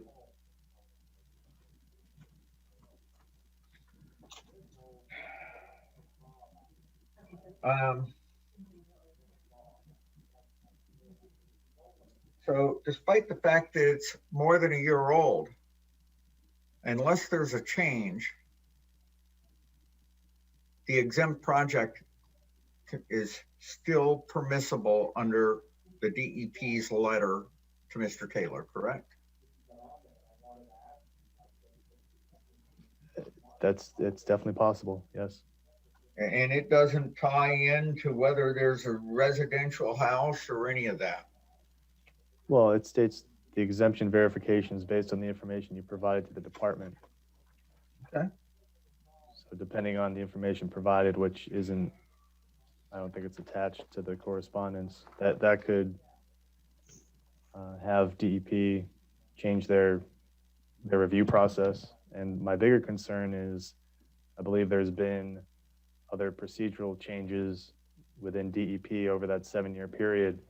So if nothing else, we'd want to see some sort of confirmation from DEP that they are in fact honoring the letter, and that it's still effective. And So you're not aware of the fact that Mr. Taylor got verification that nothing had changed, and that in their view, the dock was still exempt in 2019? I haven't seen that documentation, no. So, but Taylor provided it to the city. He did what he was required to do. I haven't seen the documentation. Is there any requirement in the code that says Jeff Gagnon must take the time to read what's in Lady March's file in order for Mr. Taylor to have a permit? Mr. Ryan, please. That's not a. Well, it seems to be his point that if he doesn't look at it, nothing matters. Well, that's an argument you can make in your summation or in your proposed orders. But at this time, let's get this thing going here or concluded.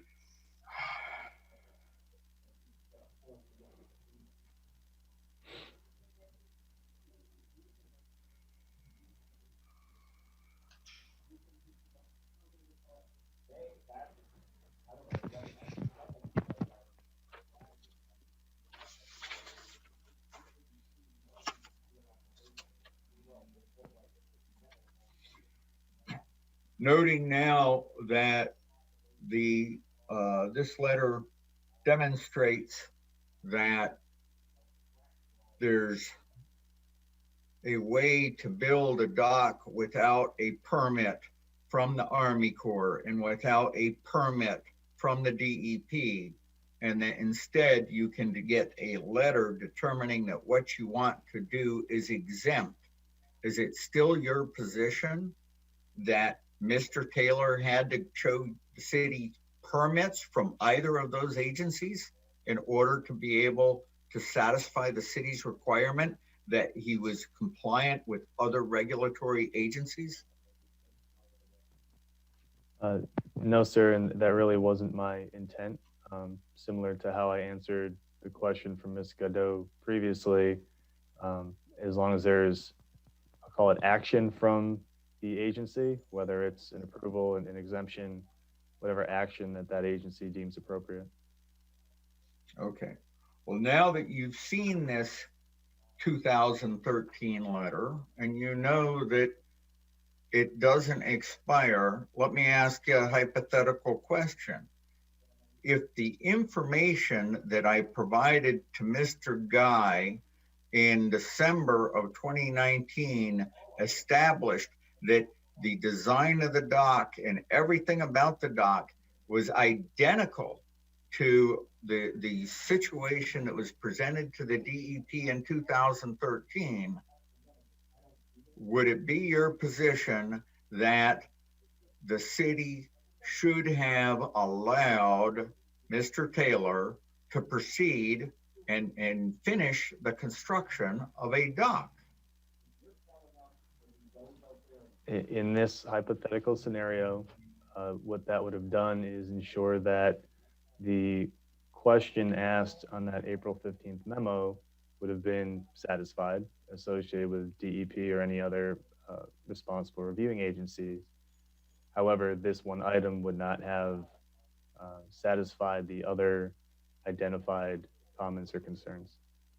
So those other comments and concerns would also need to be, hypothetically resolved the same way that the DEP item was hypothetically resolved. Okay. But likewise, if the December 2019 information dump that Mr. Guy testified to addressed everything in your April 15 memo, then it would be your position that Mr. Taylor would have done everything he needed to be entitled to the dock, i.e. he had established a principal use, he had provided an email address, he had changed the name on the application to City of Riviera Beach, all these little things, and I'll submit to you, even if he didn't provide a fax number because nobody involved had a fax number, he would have met that requirement, correct? Yeah, and I'm glad you brought that up again too, because the call out of those specific items were just the fact that there were items left blank on the application. So I believe it specifically states if applicable.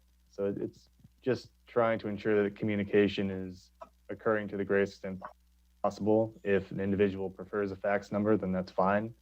We have a lot of elderly residents that want to have a hard copy. Even now, I'm using hard copy for this meeting. So it's a preference. And the intent of doing that was to identify that there were multiple sections within the application that were just blank.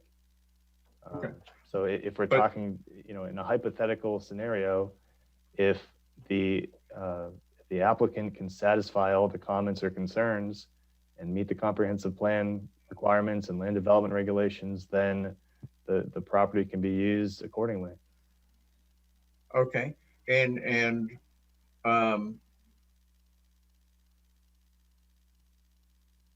when you say meet the comprehensive land use plan, that would be as affected by the court order that had addressed how the comprehensive land use plan affected the Taylor's rights to develop their property, correct? It very well could, if there's judicially determined vested rights, and our legal department confirmed that. Okay.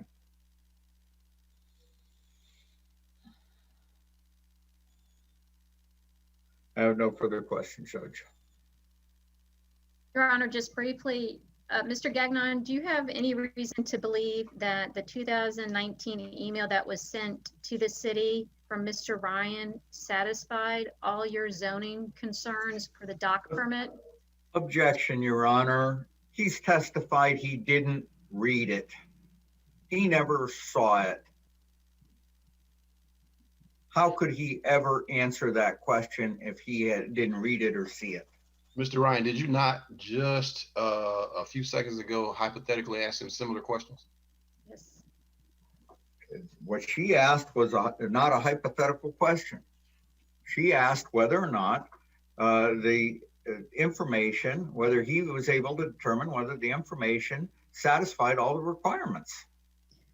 And you asked on your second cross-examination if that email contained everything to satisfy your zoning requirements, would you have issued a zoning approval? So I'm asking the same exact question in reverse.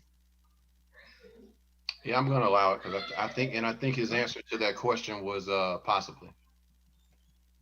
Maybe I misunderstood the question. If you're asking hypothetically that it wasn't in there, go for it. I agree. Go ahead. So, Mr. Gagnon, do you have any reason to believe that the 2019 email from Mr. Ryan satisfied all your zoning concerns for the dock permit? I restate my objection, Your Honor. She's not asking a hypothetical. Noted. She's asking him what he understands about the document he never read. Your objection is noted, and I'll allow the question. So I don't recall receiving the email from Mr. Ryan, so I didn't see it firsthand. From the information I've obtained from Mr. Guy's letter, the information provided from Mr. Ryan would not have satisfied the questions and comments provided within the April 15th memo. Okay, thank you. I have nothing further, Your Honor. I do. Mr. Gagnon? I'll allow you one question, Mr. Ryan. This horse has been beat dead all the way to heaven. All right. Mr. Gagnon, what information did Mr. Guy provide you from that 2019 information dump? You just said from what information I was given, and earlier I thought you said you hadn't seen it. So basically, I would like to know what information you were given. If I stated information given, that I misspoke. What I was saying was the information that was contained within correspondence from Mr. Guy that was previously cited in our discussion, as far as that one sentence that stated it appeared as if the information provided was the same information associated with the original application.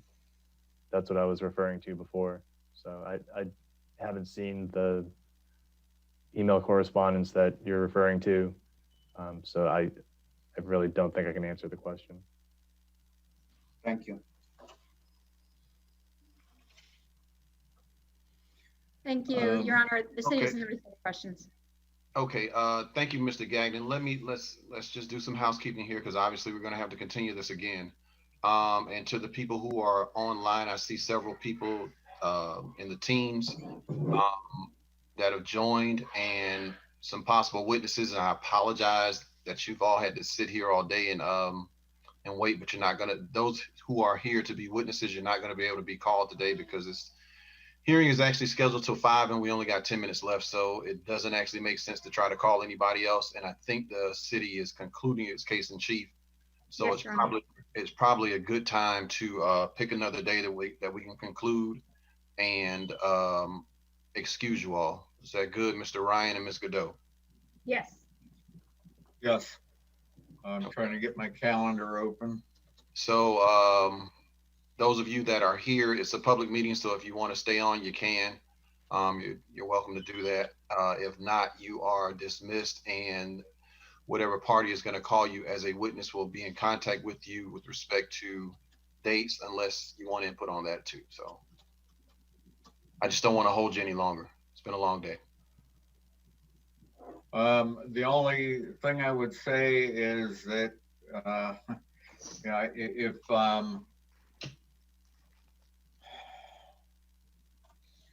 if Mr. Andorada and if Miss Lady March Goldwire have been observing and paying attention, we might want to get their participation in dates.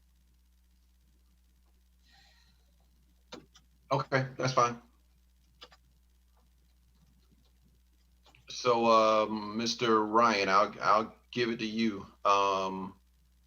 You get first dibs at a continuation date. What's good for you?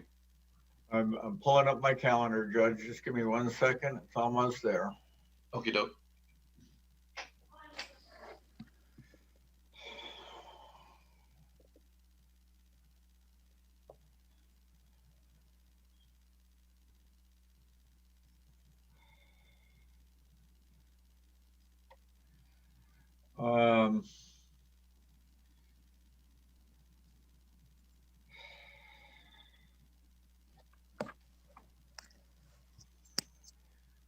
Got depositions most of the next 2.5 weeks in the City versus Taylor case. And Okay. I committed myself to a deposition on the week of the 26th from the city wanting to take Mr. Taylor and my deposition in that case. But I haven't gotten a notice on that yet. But right now, I can do any date in the week of the 26th other than the 29th. And I can do any date in the week of November 2nd. But I would like to have November 3rd off. I agreed to be a poll watcher. I was gonna say, so am I. Good for you guys. That's awesome. That's So, great. I'm glad to hear it. we gotta participate. Right. So that, how's the 28th work?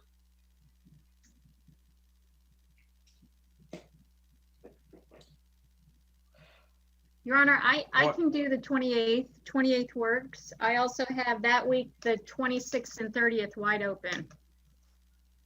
Yes, I can do the 28th. Okay, I can do the 26th or the 30th as well. And is Mr. Andriata on the phone or on the Zoom? He was. I am. I'm on. Okay. Does Wednesday the 28th work for you? I'm sorry, did you say 26th, 28th, and 30th? The 28th is the day that we're looking at. I'm available that morning until all morning until 1 o'clock. I will call you first. Okay. Okay. Lady March, are you on? Yeah, I'm here. I'm fine with the 28th. You can? Yes, sir. Okay. So the 28th works for our side. And it sounds like it works for the city too. Ms. Godot, you good with the 28th? I am. Yes, I am. Wednesdays are always better for me. Okay.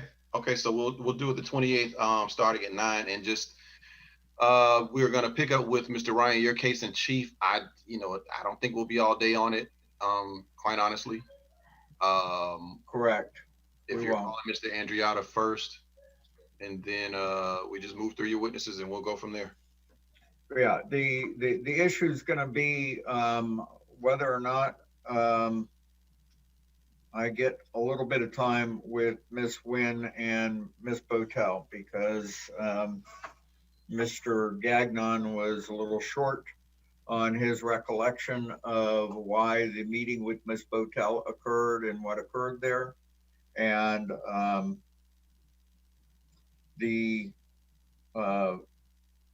obviously we got the issues with regards to the Miss Wynn. So Yeah, but I think that the other three witnesses, Mr. Andriotta really won't be a very long witness. He wasn't last time. I don't expect him to be this time. Okay. And I have a little bit different style about going through things, and a lot of what Miss March Goldwire has to say, I think can be gone through pretty quickly, because it's just an affirmation of what documentation was provided. Yeah, and I think we have all the documentation, and we've gone Yes, through sir. all the other witnesses. So Yeah. I don't anticipate it being much more that can be presented. Excuse me, Your Honor. Yes, My name is Matthew Knoll, and I represent the Florida Department of Environmental Protection. I'm here for Jason Andriotta. I was just wondering, would it be possible that Mr. Andriotta goes first on the 29th? 28th. 28th, sorry. 28th, sir. And yes, I committed to that, Matthew. Yeah, he said he'd call him first. Yeah. Thank you so much. I appreciate that. Yep, definitely. Pleasure to make your acquaintance by face. Your Honor, about Dr. Botel and Ms. Wynn testifying. Let me jump in there. I am not inclined to allow Ms. Wynn to testify, just based on her position as a city attorney, and it's obviously going to be there's obviously some litigation going on right now, of which she represents the party. So I don't even want to touch that issue. With respect to Ms. Botel, I'm reluctant to do that as well. But go ahead, Ms. Godot. The only thing I was going to say is Mr. Taylor was, according to the testimony, present at that meeting. So Mr. Taylor can certainly testify to his recollection of that meeting. And so I don't know why Dr. Botel would even be necessary. Dr. Botel was the driving force behind why the meeting was called. What's in her reasoning for doing that, and what she intended to accomplish, and whether she accomplished it, only she can answer. And how is that relevant to the violations cited in this case? Because you're telling these people that they're violating the code because they have improvements on their land. And the subject of that meeting was the improvements that these code violations deal with. And, it would seem to me that when the city council speaks, that carries a lot of weight. And when the city council member asks for a particular permit applicant to come in and sit down and describe what's going on and why, and you got the city then turning around and saying, well, we don't know what the primary use is. It's important that I prove that the city absolutely knew what was going on and why, and that she acknowledged what she learned at that meeting, so that we establish the city's knowledge of what's going on here, and that we were well informed. Well, Your Honor, the city council can only act as a body in the public. So a one-on-one meeting with Dr. Botel or any individual council person or the mayor has no bearing on a specific city decision or a specific city policy, because that can only be done in a public meeting of the body. So the relevance to the violations doesn't appear to exist regarding why Dr. Botel wanted to talk about a piece of property within her district.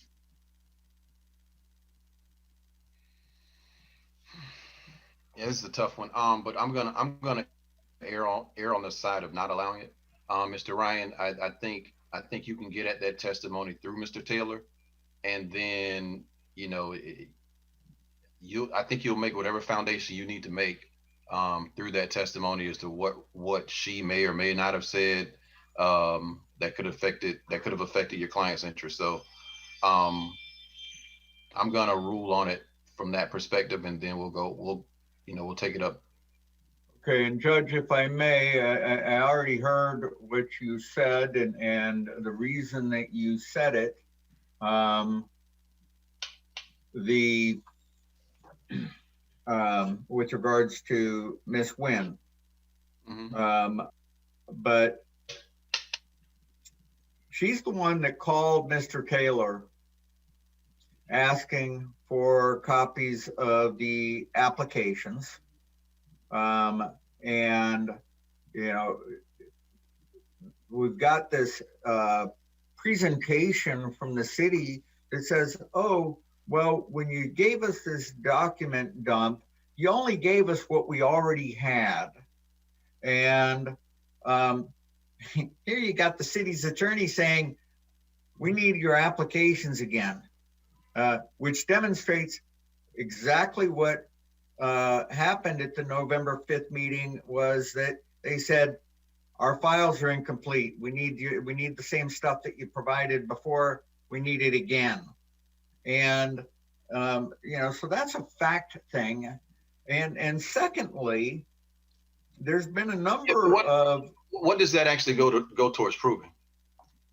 It goes to prove that when Mr. Guy says, oh, Mr. Ryan's information only included what was previously provided, it's dishonest because he has no idea what was previously provided. Their statement to us was our files are missing documents. And Ms. Wynn called to have the discussion with Mr. Taylor about, please bring us your copies of your applications. That's consistent with the fact that their files were missing documents. So Mr. Guy had no way of knowing whether what I provided him was exactly what was included in the first applications. And I would submit to you, it was everything we submitted with the first applications and extra. But what it goes to is that they're not being honest about what was provided in the document dump and what was in their files when Mr. Guy started reviewing them. And secondly, there's been a number of testimonies. Let me ask you a question. In the document dump, isn't that what we have here today? No, so I can give it to you. It's really. Well, I'm just asking the question because I don't know.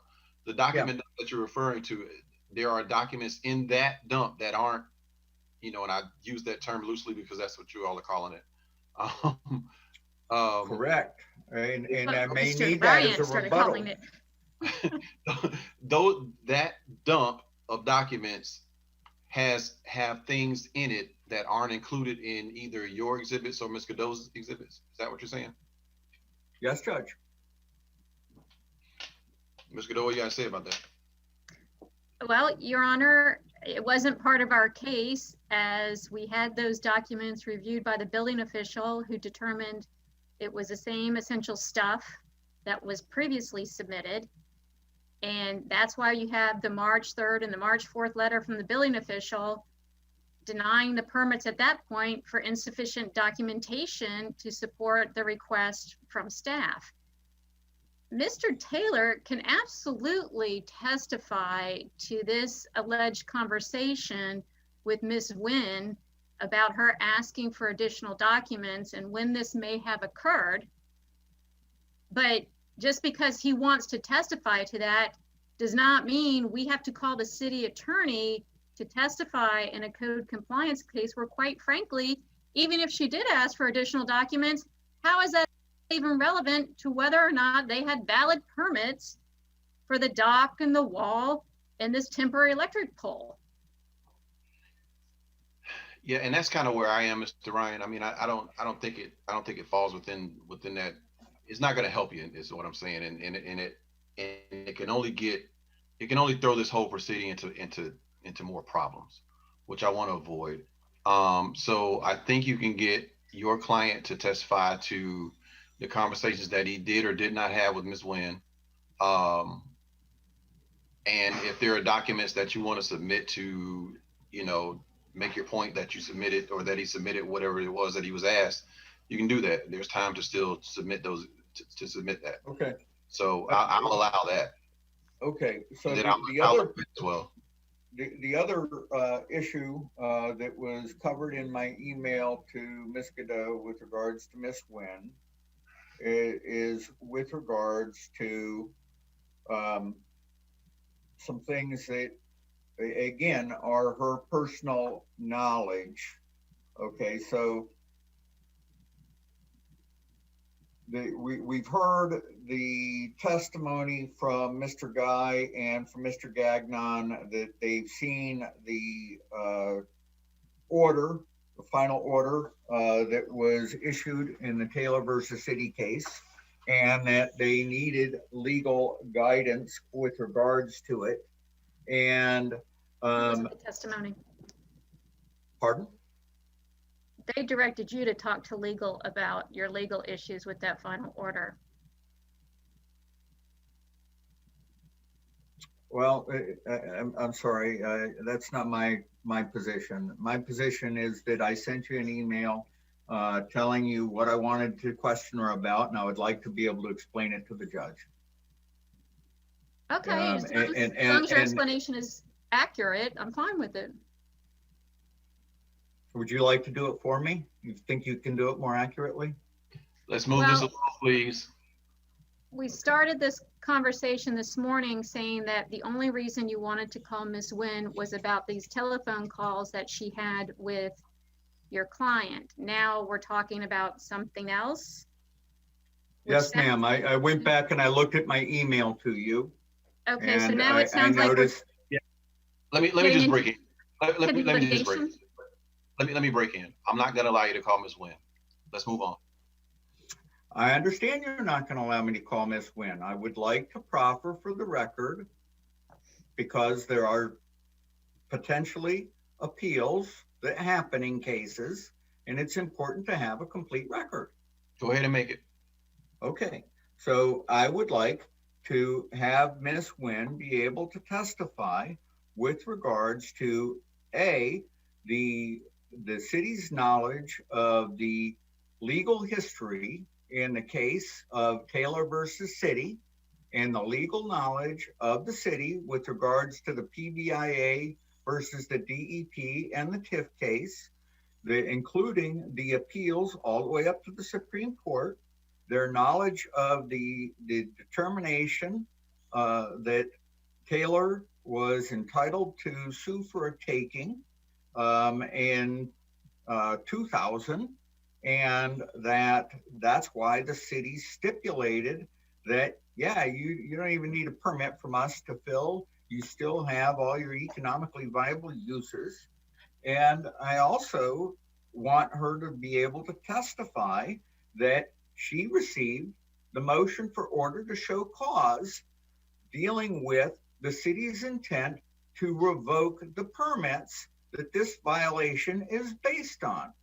So you're ruling, trying to make a decision, Judge, that Mr. Taylor is violating the code because he hasn't removed the improvements because the permits were revoked. And at the same time, Ms.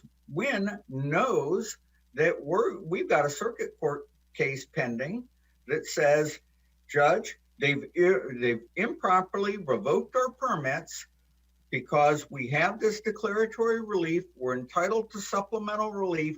Make them reinstate our permits. And, but you've already been told, oh, that's a completely separate issue, different matter.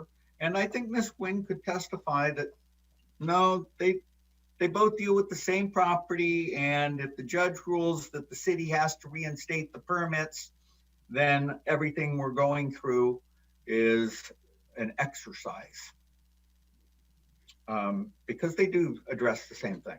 So that was the part that I didn't recall when I spoke about her this morning, but it was mentioned in my email.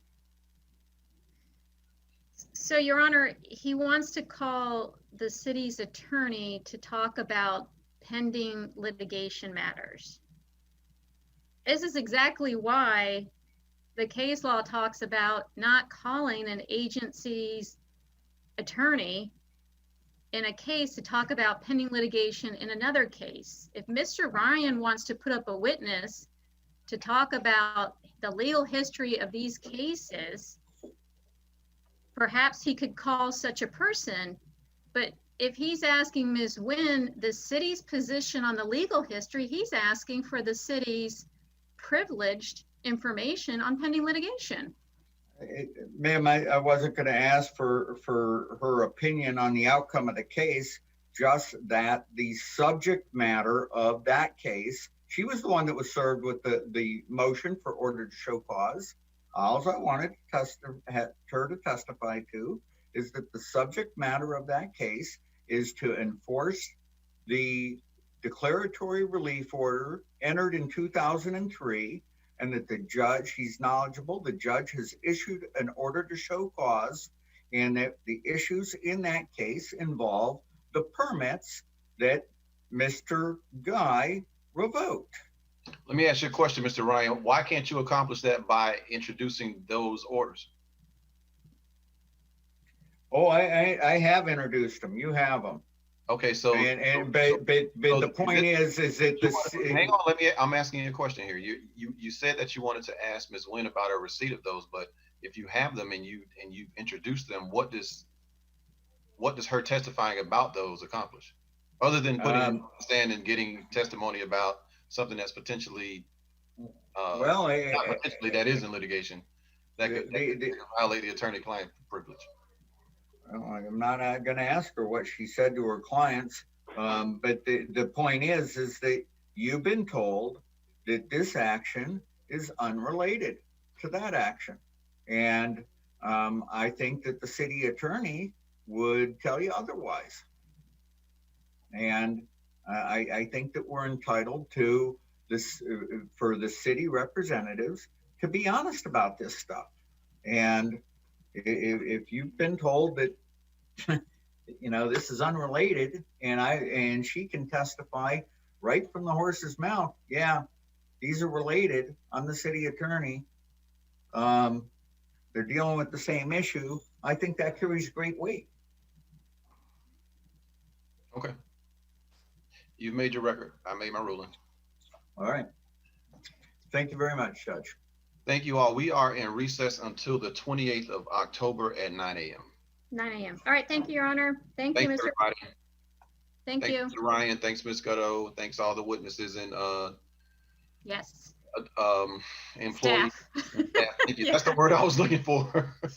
Exactly. Well, have a good evening. All right. You take too. care. All right. Thank you. Bye-bye. Bye. Oh.